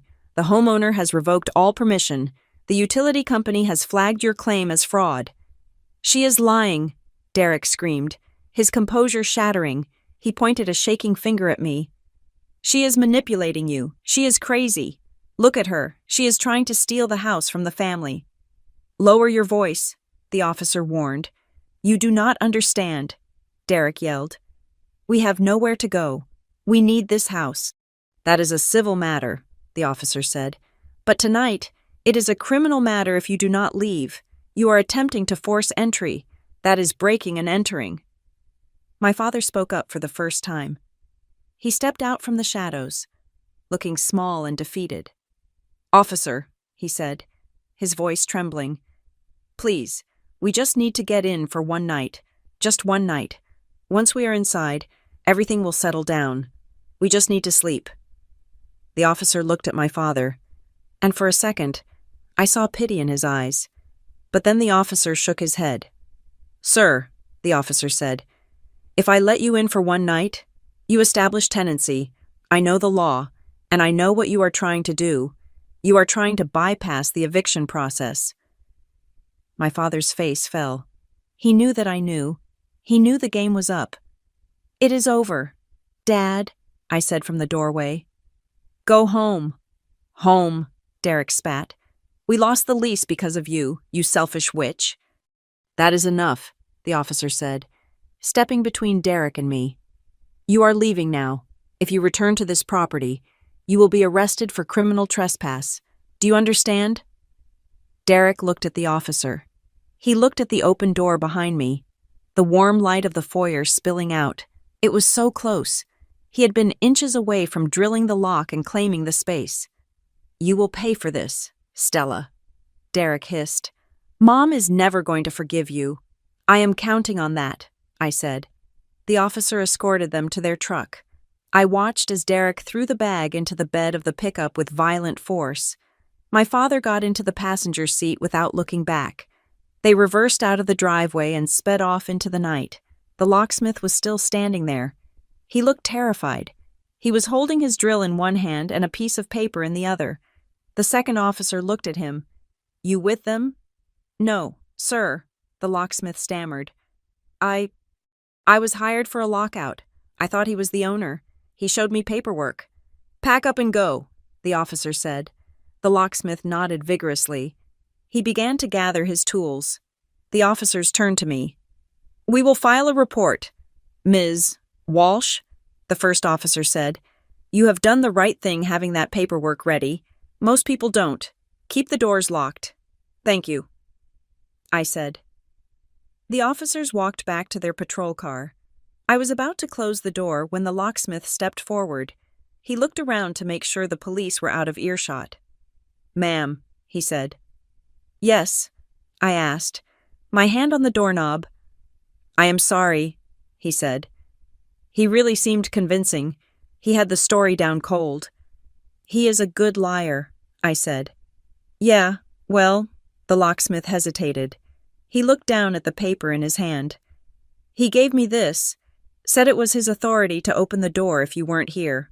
I don't want any part of this. I think you should have it." He handed me the piece of paper. I took it. I looked at it under the porch light. It was a document titled Limited Power of Attorney for Real Estate Transactions. It stated that Stella Walsh granted Derek Caldwell full authority to manage, access, and encumber the property at 42 Oak Creek Drive. It was dated 3 days ago, and at the bottom, there was a signature. It was not my mother's handwriting this time. It was a digital signature. the kind you create on an iPad, but next to it, there was a notary stamp from a man named Gary Miller. I knew Gary Miller. He was Derek's best friend from high school. My breath hitched in my throat. This was not just a trick to get a door open. This document gave Derek the legal power to sign documents in my name. If he had this, he could have signed for the HELOC loan. He could have signed a lease to himself. He could have sold the house out from under me. He had handed this to the locksmith thinking it was a shield. Instead, he had just handed me a sword. "Thank you," I said to the locksmith. My voice was trembling, not from fear, but from the sheer magnitude of what I was holding. "Good luck, lady," the locksmith said. He ran to his van and drove away as fast as he could. I stepped inside and locked the door. I locked the deadbolt. I set the alarm. I walked to the kitchen table and placed the forged power of attorney on top of the stack. Derek had told the officer I would pay for this. He was wrong. He was the one who was going to pay. And with this piece of paper, I finally had the currency to buy his destruction. The Monday morning sun felt abrasive as it streamed through the blinds of Elliot Crane's office. I sat in the leather chair, my spine rigid, the forged power of attorney document sitting on the mahogany desk between us like a loaded gun. The events of the weekend, the drilling of the lock, the police lights, the desperate screaming felt like a fever dream, but the piece of paper the locksmith had surrendered was terrifyingly real. Elliot did not look tired. He looked like a surgeon preparing to cut out a tumor. He had been typing on his keyboard for 5 minutes without speaking, the rhythmic clatter the only sound in the room. I ran a comprehensive credit sweep. "Stella," Elliot said, finally stopping. He swiveled his monitor so I could see it. "And we found the bleed." I leaned forward. I expected to see a few late payments or perhaps a collection agency ping from an old medical bill. What I saw made my stomach drop through the floor. "Look at the bottom section," Elliot said, pointing a manicured finger at the screen. "Under hard inquiries." I squinted. There were 2 entries. Both were dated within the last 10 days. One was from First National Mortgage Servicing. The other was from Quick Cash Home Lending Solutions. "I did not apply for any loans," I said, my voice barely a whisper. "I just closed on the mortgage. Why would I apply for more credit?" "You didn't," Elliot said grimly. "But someone did. These are inquiries for a home equity line of credit, a HELOC.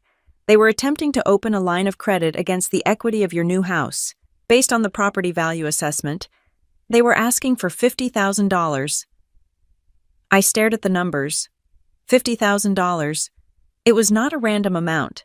It was exactly the kind of sum that could clear a mountain of bad debt, buy a new truck, or secure a luxury rental lease for a year. How, I asked. How could they even apply? They would need my social security number. They would need my income information. "They have your social," Elliot said. "Your mother has known it since you were born. And as for the rest..." He clicked open a detailed view of the application data from the second lender, which his investigator had managed to flag. "Look at the contact email." It read Stella, Walsh, propertiesgmail.com. "That is not my email," I said. "We traced it," Elliot said. "It was created 2 weeks ago. The recovery phone number linked to the account. It ends in 6681. I closed my eyes.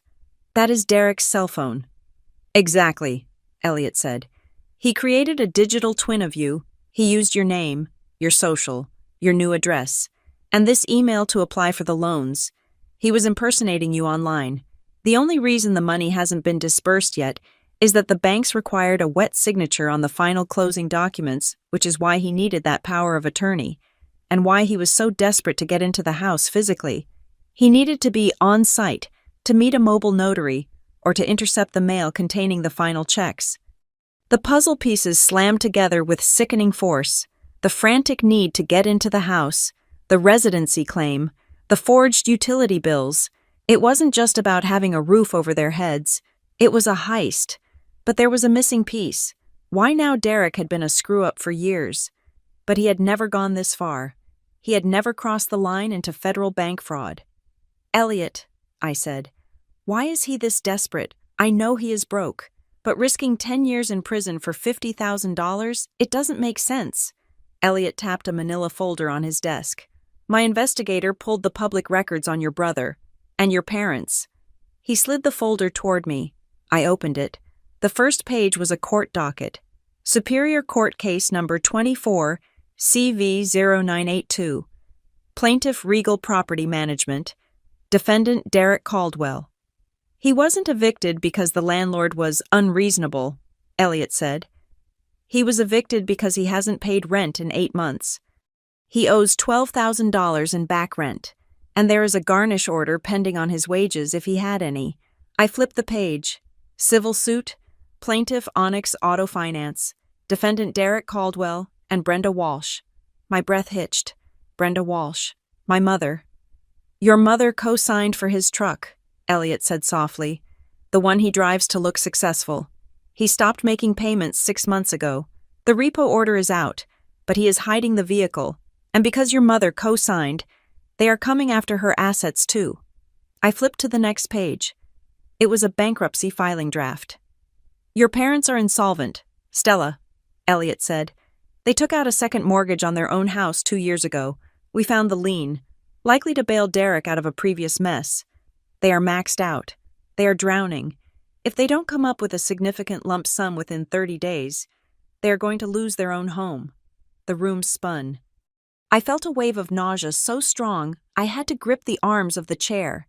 It was not just Derek. It was all of them. My parents weren't pressuring me to house Derek because of family values. They were pressuring me because I was the only fresh asset left to harvest. They needed to get Derek into my house so they could use my equity to pay off the debts that were threatening to take their house. They were going to sacrifice my financial future to save themselves from the consequences of their own enabling. They were going to leverage my house, I said, my voice trembling with rage. They were going to take the $50,000, pay off the truck and the back rent, and leave me with the debt, and since the loan would be in my name, you would be responsible for the repayment, Elliot finished.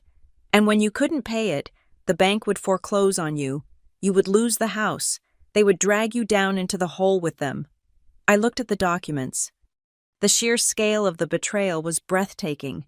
It wasn't a crime of passion. It was a calculated extraction of resources. I wasn't a daughter to them anymore. I was a credit score. I was a vessel of equity to be drained. So, Elliot said, leaning back, we have enough here for a nuclear strike. We have the forged power of attorney. We have the fraudulent credit inquiries. We have the identity theft. I have already drafted the identity theft report for the Federal Trade Commission. Once you file this, it freezes your credit legally and alerts every lender in the country. He pushed a pen toward me. And, he added, I recommend we take this entire file to the district attorney. This is grand larceny, wire fraud, and identity theft. Your brother will go to jail. Your mother, as an accomplice who forged the postal forms, could face charges too. I picked up the pen.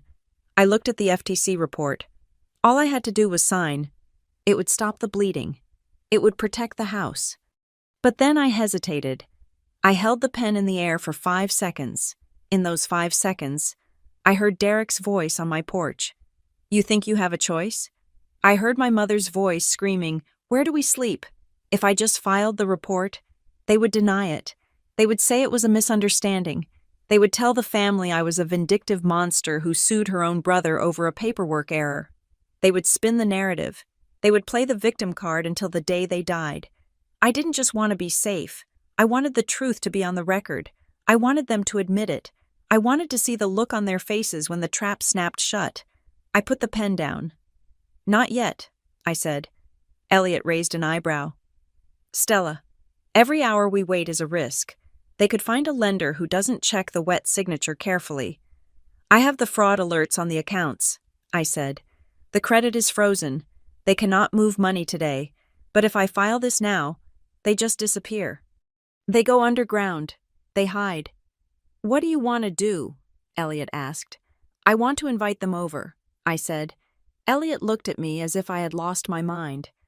You want to invite the people who tried to burglarize your home back into it? I want to end this, I said. I want a confession, and I want them to sign something that isn't a loan application. I pulled my phone out. My hands were steady. I opened the group chat that I had silenced but not deleted. I am going to host a housewarming, I said. A reconciliation dinner. I will tell them I have thought it over.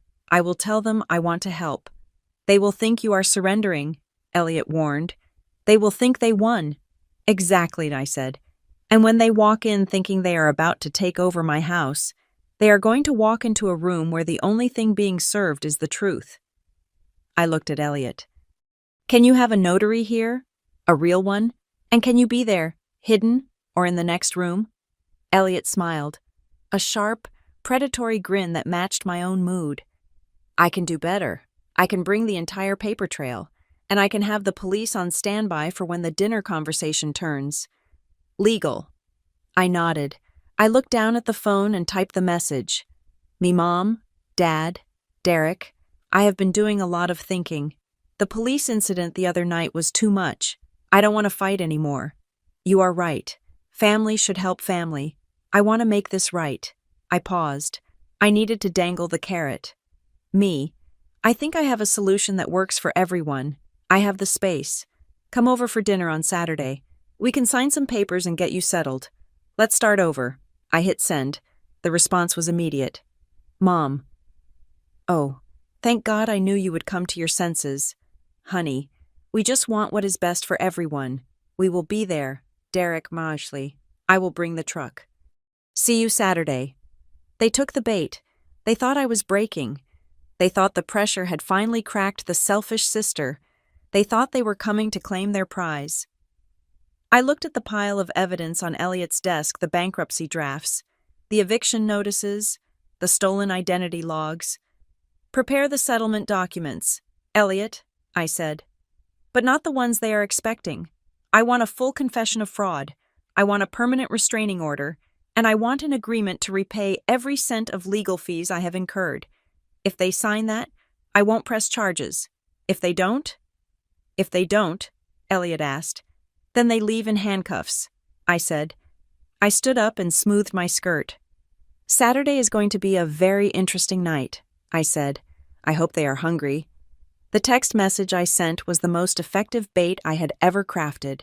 It was short, devoid of emotion, and perfectly designed to appeal to their greed. I want to make peace, tame the drama. Come over for dinner on Saturday night at 6. We can sign some papers to get you settled. I hit send and watched the screen. It took less than 30 seconds for the bubbles to appear. They did not ask why I had changed my mind. They did not apologize for the attempted burglary. They did not ask if I was okay after the police visit. They simply accepted my surrender because, in their minds, it was the only logical outcome. To them, I was the outlier who had briefly malfunctioned, and now I was back online, ready to dispense cash and resources.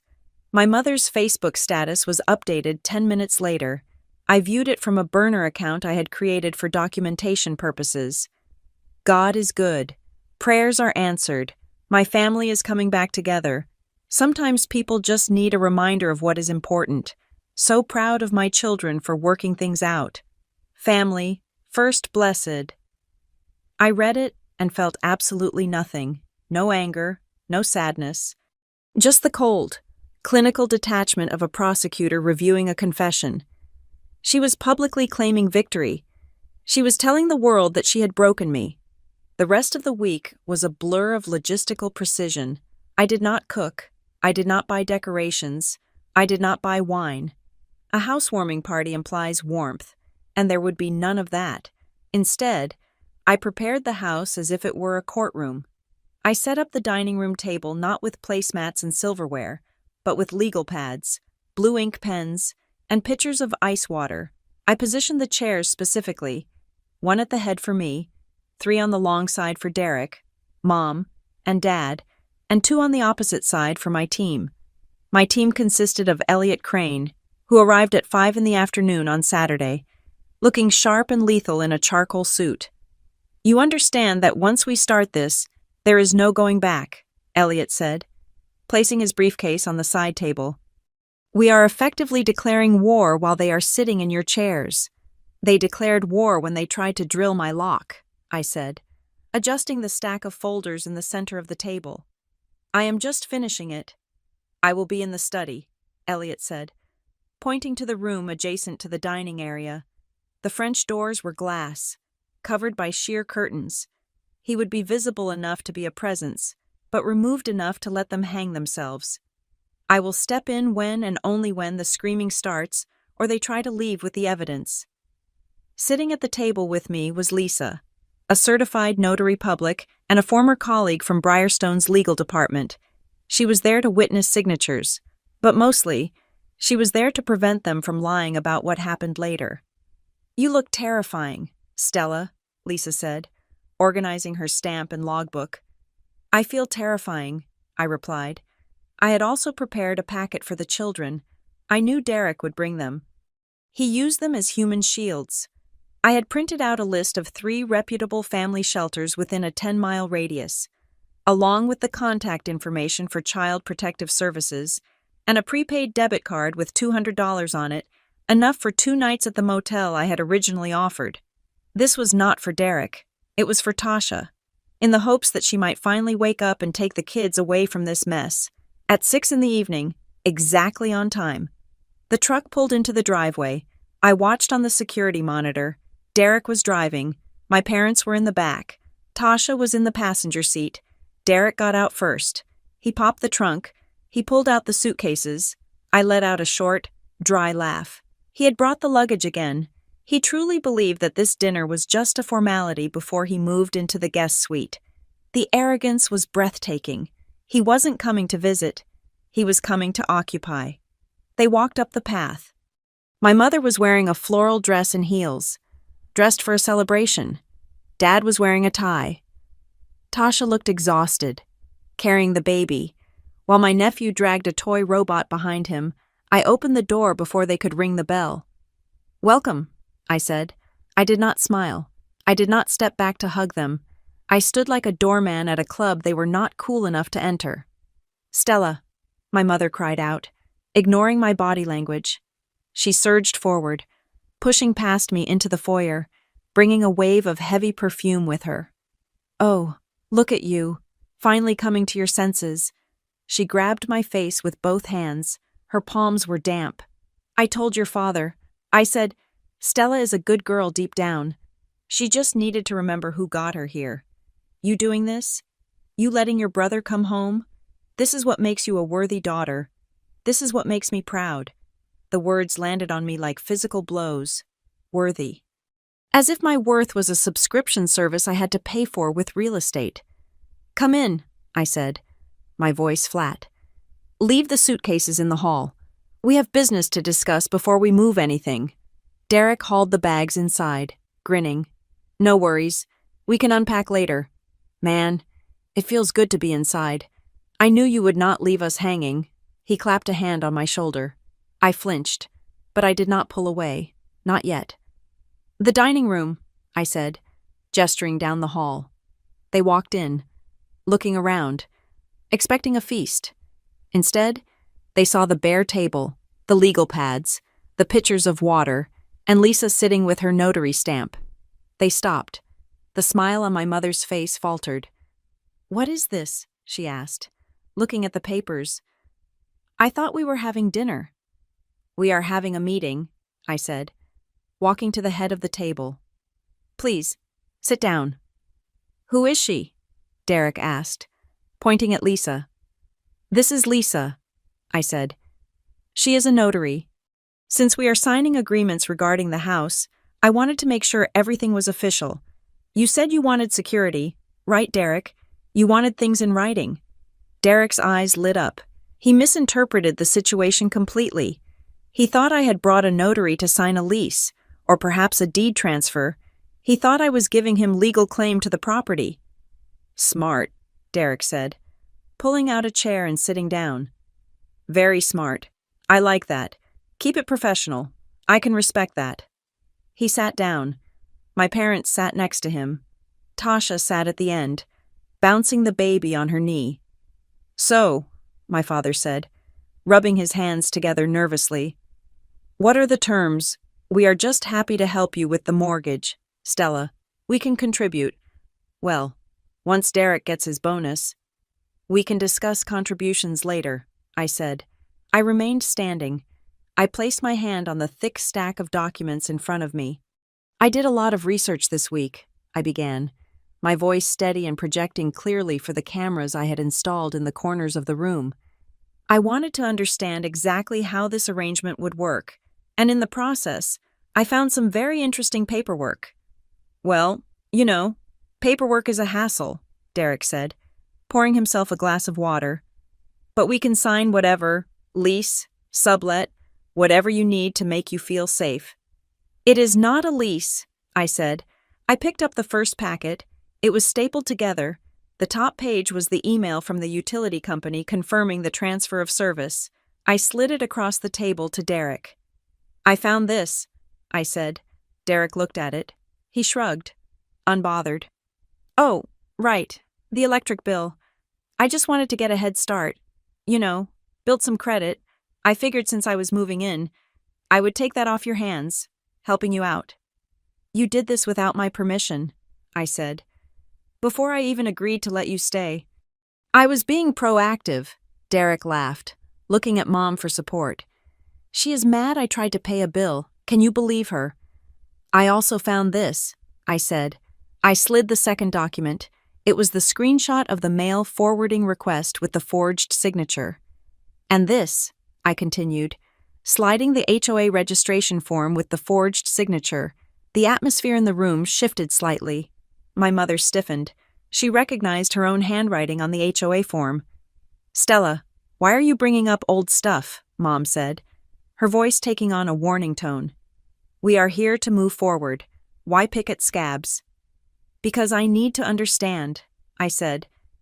I need to understand why you felt comfortable signing my name. That is a felony. Mom, mail fraud is a federal crime.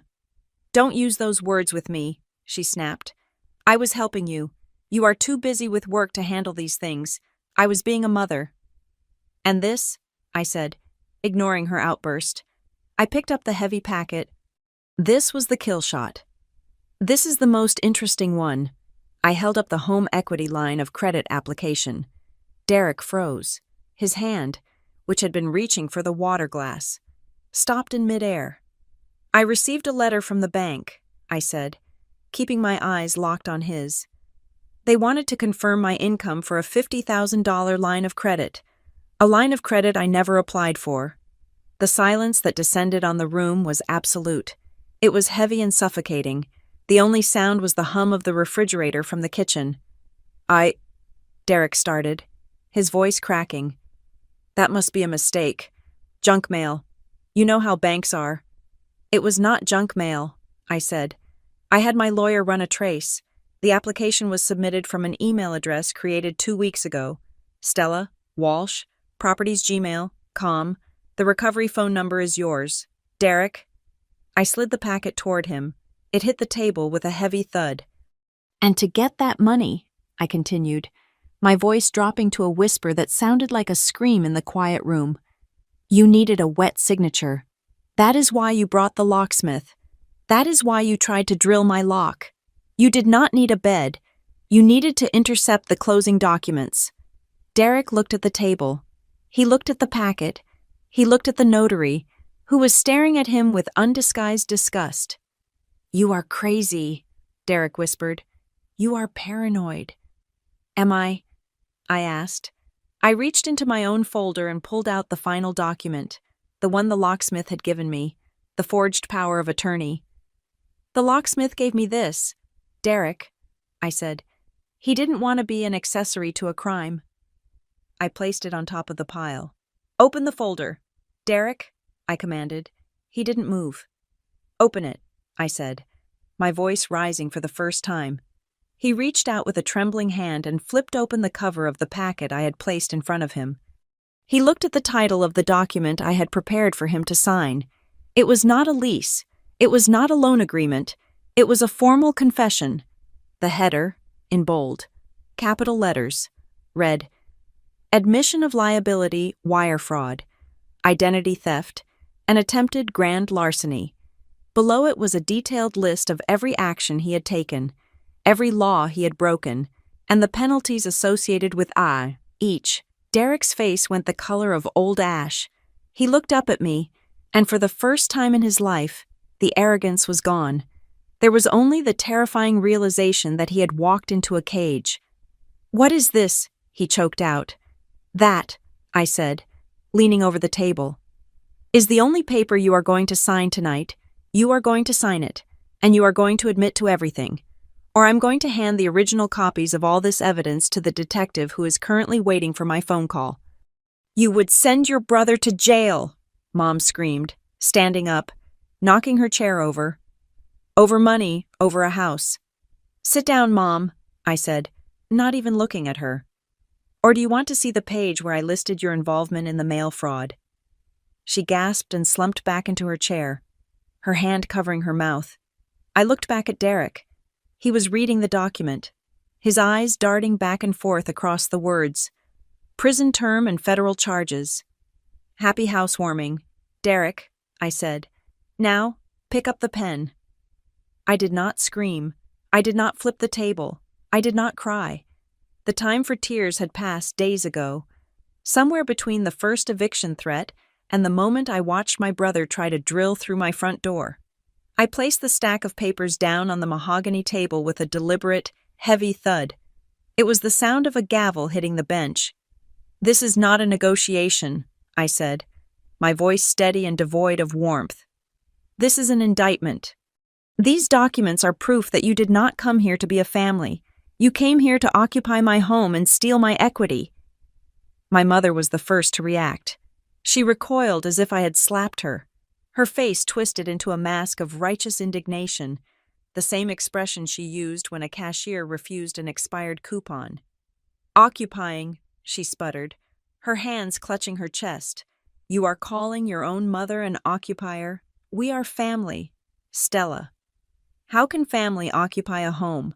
We belong together. You are twisting everything to make us look like criminals." "I am not twisting anything," I said. "I am reading the evidence." I reached for the remote control on the table. I pointed it at the large television mounted on the wall in the living room, visible through the archway. "Watch," I said. The screen flickered to life. It was the security footage from the night of the locksmith incident. The audio was crisp. Everyone in the room heard the whine of the drill. Everyone heard Derek saying, "She is out of town. Just get us in." Everyone heard the desperation in his voice, and then, the screen froze on the moment the locksmith handed me the paper. I paused the video. "That," I said, pointing to the screen, "is the moment your hired professional realized he was being used to commit a felony, and this," I held up the physical copy of the forged power of attorney, "is the document he gave me, the one with my signature on it, a signature I did not write." Derek stared at the screen. His face was pale, glistening with sweat. The bravado he had walked in with was evaporating, replaced by the cornered animal instinct I knew so well. "That is fake," Derek stammered, pointing a shaking finger at the TV. "You doctored that. You used AI or something. I never gave him that paper." "Do not lie to me, Derek," I said. "Not here, not now. The notary stamp belongs to your friend Gary Miller. I have already spoken to the state licensing board about Gary. If you want to keep lying, I will add his name to the lawsuit." Derek's eyes darted around the room. He looked at the papers. He looked at the camera in the corner. He looked at me. Then, he lunged. It was a clumsy, desperate move. He scrambled out of his chair, knocking it backward onto the floor, and reached across the table, his hands clawing for the folder containing the confession and the evidence. "Give me that," he screamed. "You are not ruining my life." I did not flinch. I did not have to. The glass doors of the study opened. Elliot Crane stepped out. He did not look like a family friend. He looked like the legal shark he was. He was tall, imposing, and dressed in a suit that cost more than Derek's truck. "Mr. Caldwell," Elliot said, his voice booming through the room, projecting authority that instantly sucked the air out of Derek's lungs. "If you touch those documents, or if you touch my client, I will have you arrested for assault and destruction of evidence before you can blink.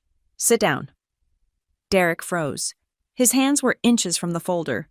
He looked at Elliot, then at me. "Who is he?" Derek hissed, retreating slowly. "My name is Elliot Crane," Elliot said, walking to the end of the table and placing his briefcase down. "I am Stella's attorney, and I am the one who compiled that file. Everything you see on that table has already been digitized, notarized, and stored on a secure server. Destroying the paper copies will achieve nothing but adding another charge to your rap sheet." My mother let out a strangled sob. "A lawyer. You brought a lawyer to dinner, Stella. How could you—" "I did not bring a lawyer to dinner, Mom," I said. "I brought a lawyer to a crime scene." Elliot opened his briefcase. He pulled out a single sheet of paper. "We found something else interesting in the loan application." "Derek," Elliot said, looking directly at my brother. "It was a specific clause in the borrower statement. Do you remember what you wrote in the section regarding occupancy?" Derek said nothing. He was breathing hard, his chest heaving. "I will read it," Elliot said. "You wrote, 'The homeowner, Stella Walsh, has consented to indefinite, rent-free tenancy for the applicant, Derek Caldwell, thereby reducing her personal housing leverage and increasing the household income available for debt service. You claimed she agreed to let you live here forever to boost your credit profile for the loan." I looked at my brother. "That is why you needed to get in. That is why you needed to drill the lock. You needed to make that lie true. You needed to be inside so that when the bank called to verify, you could answer the landline, or so you could intercept the mail. You were going to turn my house into your collateral without me even knowing." "I was going to pay it back," Derek shouted, slamming his fist on the table. The water pitcher rattled. "It was just $50,000. I would have paid it back once the condo deal went through. I was doing it for the family. Mom and Dad are drowning. Stella, did you know that they are going to lose their house because of the truck I was trying to save them?" "By stealing from me?" I asked. "By using what you have," Derek yelled. "You have so much. You have this big empty house. You have a perfect credit score. Why should you hoard it all while we suffer? It is not fair." "It is not hoarding to keep what I earned," I said, "and it is not sharing to steal what isn't yours." I looked at the group. Tasha was silent, clutching the baby, her eyes wide with terror. My father was staring at the table, refusing to make eye contact. My mother was weeping, rocking back and forth. "Here is the deal," I said. I picked up the confession document again. "Option 1, I said. You sign this, you admit to the fraud, you admit to the identity theft, you agree to a permanent restraining order that forbids you from coming within 500 feet of this property or my workplace. You agree to repay every cent of my legal fees, which currently total $5,000, on a payment plan. And you, Derek, and you, Mom, will write a public retraction of every lie you posted on social media. You will apologize, publicly, for the harassment. And if we sign?" Mom asked, her voice trembling. "If you sign," I said, "I will seal this file. I will not send it to the district attorney. I will not press criminal charges. You walk away with a debt and a restraining order, but you stay out of prison." Derek glared at me. "And option 2? "Option 2, I said, "is that I make a phone call. The police are already aware of the situation. I file the identity theft report. I file the charges for wire fraud. I file the charges for mail tampering. Elliot hands this entire binder to the prosecutor tomorrow morning. You go to jail. Derek, for a long time. And Mom, you go down as an accomplice for forging the postal forms." "You would not," my mother whispered. "You would not put your own mother in handcuffs." "Try me," I said. "You tried to bankrupt me. You tried to steal my home. That bridge is burned." Derek looked at the paper. He looked at the pen. His face twisted in a snarl. "This is bullshit," he screamed. "This is a trap. I am not signing anything. You think you can scare me. You think you are the boss now because you have a suit standing behind you." "I am the boss because it is my name on the deed," I said. "It is only your name because we let you have it," Derek shouted, losing all control. "That house should be ours. We are the ones who need it. And it does not matter what you sign. Stella, that house will be mine sooner or later. Mom already handled it. The room went silent. I frowned. What did you say? Derek clamped his mouth shut, realizing he had slipped, but it was too late. What did Mom handle? I asked, my voice slicing through the silence. I turned to my mother. She had stopped crying. Her face was chalk white. She looked at Derek with pure horror. Mom, I said. What did he mean? She did not answer. Elliot stepped forward. I think I know, he said. We found an inquiry on a quitclaim deed transfer in the search history linked to that fake email address. Someone was researching how to transfer a title without the owner present. I felt the blood drain from my face. A quitclaim deed transfers ownership. You were going to forge my signature on a deed transfer, I asked, looking at my mother. You were going to steal the house itself. We were just going to put Derek on the title. My mother whispered, just as a co-owner, so he could refinance. We weren't going to kick you out. Stella. We just needed his name on the paper so the bank would give him the money. We were going to fix it later. Fix it later, I repeated. You were going to steal my home legally. I looked at my father. He was still staring at the table. Did you know? I asked him. Dad, did you know they were going to transfer the deed? He did not look up. He did not speak, but he nodded. A tiny, imperceptible motion. That nod broke the last string connecting me to them.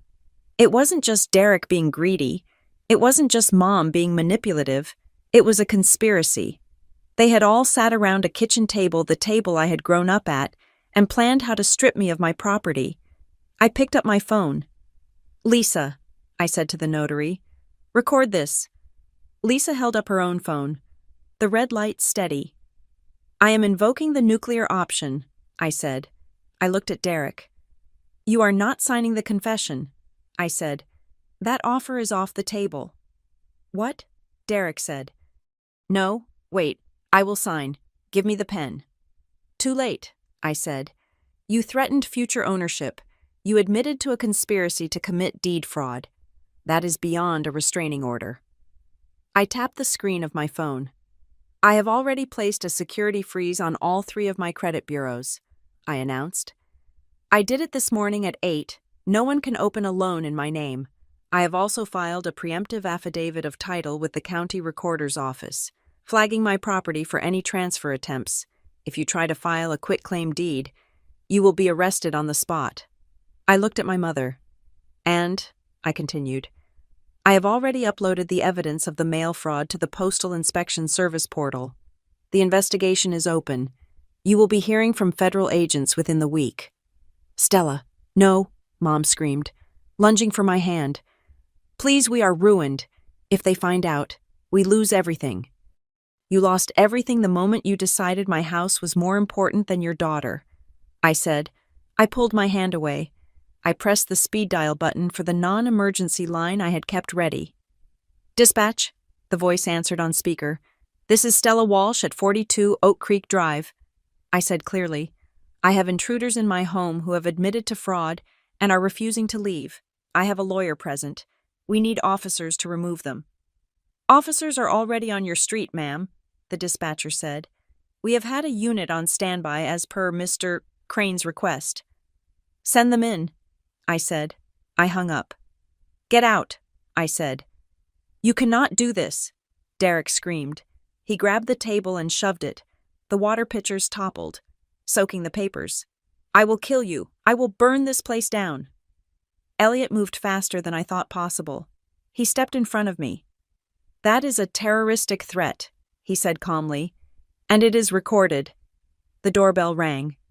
It was not the polite chime of a guest. It was the heavy, authoritative knock of the law. I walked to the door.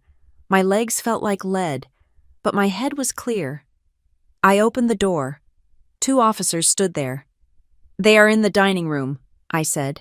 The next 10 minutes were a blur of shouting and movement. The officers escorted Derek out. He was screaming obscenities, kicking at the doorframe. They handcuffed him when he tried to shove one of the officers. My mother was wailing. clinging to my father, who looked like a ghost.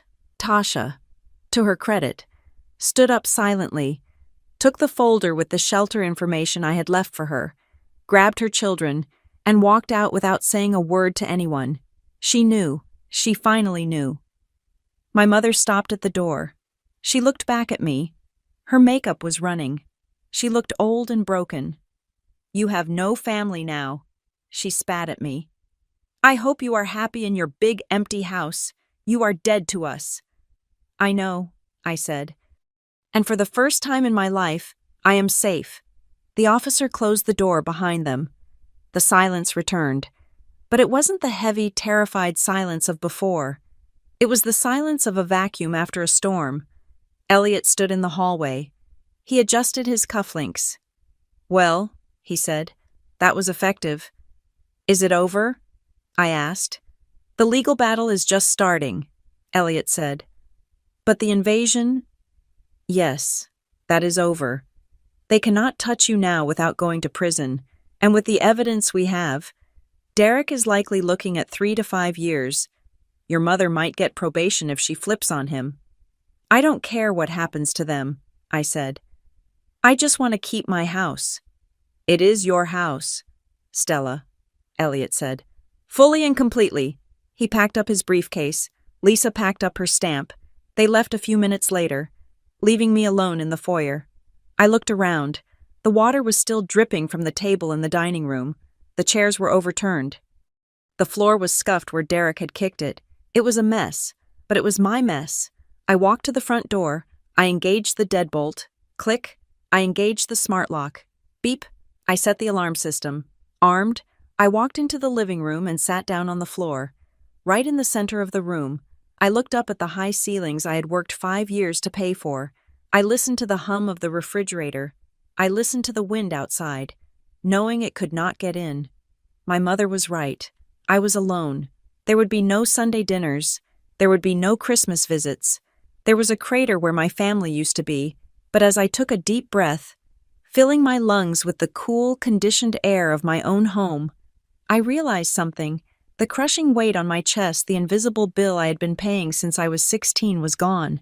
I closed my eyes and smiled. It wasn't the smile of a daughter. It was the smile of a homeowner.